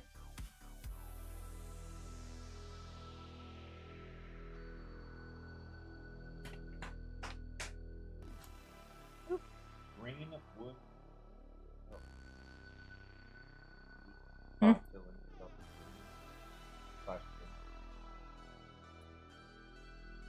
Mm-hmm. I've not seen that. So Would really match our decor. I actually put that in Patreon in the Discord, in the Patreon Discord Like for link? Bethany, Oh. because She just redid her kitchen, and she has that green on her cabinets. Matching. And she has like wooden elements. And I was like, oh my God, hear me out. I know you already have a KitchenAid mixer, but this would be even better. Sell that one, get this Yeah. one. And people come over and go, oh my God. Cutco knives are expensive. They're not expensive as some of the more expensive like Damascus steel knives. But they can be pretty, they're up there. They are up there. Did you have any advantage of using the bigger KitchenAid mixer today? Well, it's got a stronger motor in it, and that is not half dead. So I use that for grinding, but I can't use it for mixing doughs very well, unfortunately. So it's great. It's great for grinding. It's great for whipping like whipped cream and stuff like that. But that's what I'm trying to decide. I don't know which KitchenAid mixer I'm going to use for next month for the marshmallows. Do I go with the one that I know is going to whip really well, or do I go with the one I'm unsure of, but it's supposed to be a like more powerful situation? I'm not sure. I can Google what it takes to clean one of those. I mean, I have somewhere I can take it to. I just have to get around to doing it. It's been like a low priority thing for me just because, you know. Kirkland brand quality people. Oops, sorry. That means we're cheap, Yeah. high volume, high quality. Not cheap. High quality, a lot of high quality. You buy us in bulk? Yeah. We come in bulk. We come in. Whoa! Yeah. Whoa. Oh, wow. Yeah, that was. Sure. What are the best knives? The ones that work for you? Yeah. There's a little bit of a subjectivity. The hardness of the steel is dependent on what you're using it for. The size of the knife is dependent upon your grip and what feels good. I would say something that you should have in a knife that is going to be like, I guess the most important thing, I guess, in the body or build, I guess, of a knife is that you have the metal goes the full length of the knife, yeah. So you want the metal to go fully, it's like one piece. You don't want it to be a blade connected to a bolster, like connected to the handle, because it can actually like snap off and it's a weaker blade. Especially if you're chopping or like using this for, you know, things that really we should be using like a butcher knife for or something like that. But if you're using your chef knife for like everything, you want to make sure that it is a solid piece of metal with the handle wrapped around it. That'd probably be that. And then knowing how to sharpen your knives. So it's not about the specific knife, it's about how you take care of your knife. Are the two most important things, in my opinion, about a knife. But like if you're doing something, like chopping, things that are really dense, so squash and yucca, jicama, like whatever you're going through, then you're going to want, or even like you're breaking up like bones and meat and whatever, then you're gonna want to have something that's got a harder steel. The problem with that is that it's inflexible. So if you're trying to do something that's delicate and precise, you're gonna want a less strong steel because you need the blade to be flexible. So like it's not about like what's the best or what's the worst. It's what are you using it for, and does it work for you? I'm not sure how helpful that is. There is an account I follow on TikTok. If you have TikTok, I'm not sure if they're on Instagram. Dr. Tasty Meatball says, "Are you making me?" Nice. I just ate like 5 of you. We did. Yeah, you were great today, Meatball. Yeah. Good. Where do poor meatballs live? I don't know. Spaghetto. Ooh. But Nice. If you're doing I'm trying to think. What was I? Now I don't know what I was gonna say. Types of knives, simple cooking.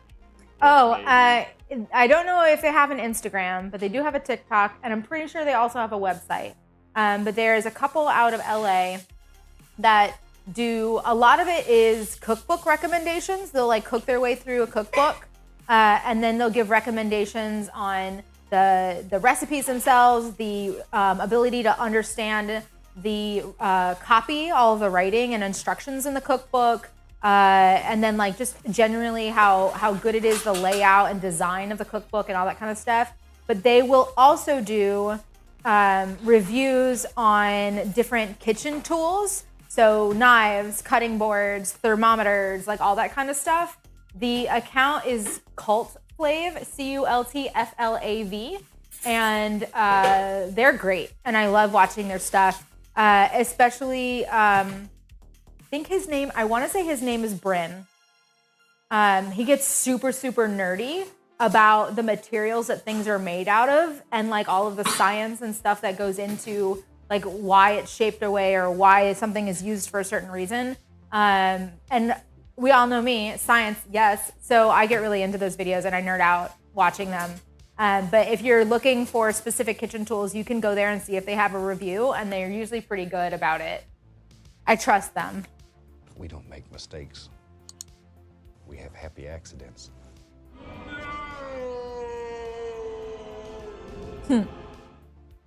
Meatball, thanks for 21. Thanks for the money and the meat. Brim. Yay, for cooking meat. It does look like Brim.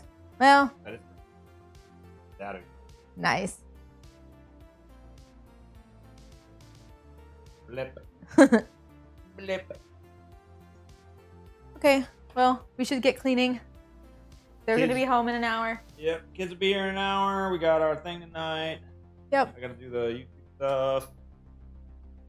Supposed to work out. We'll see how that goes. Yeah. Well, I can do this. This isn't too bad. I can get, Not too bad. it's not too bad. I can After get, some cooking experience, I'm like, I can get well, because if there's multiple components, it can get kind of crazy, but like, this isn't that bad.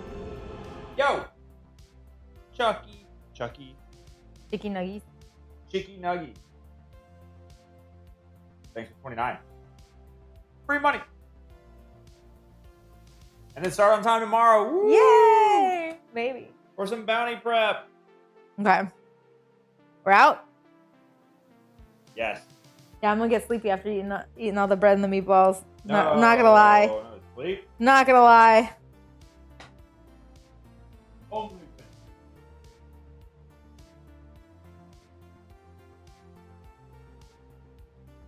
Thanks, everybody.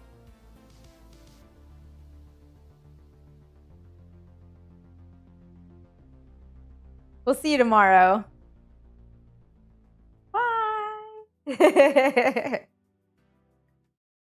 Do I do an outro for this one too? Deuces, y'all.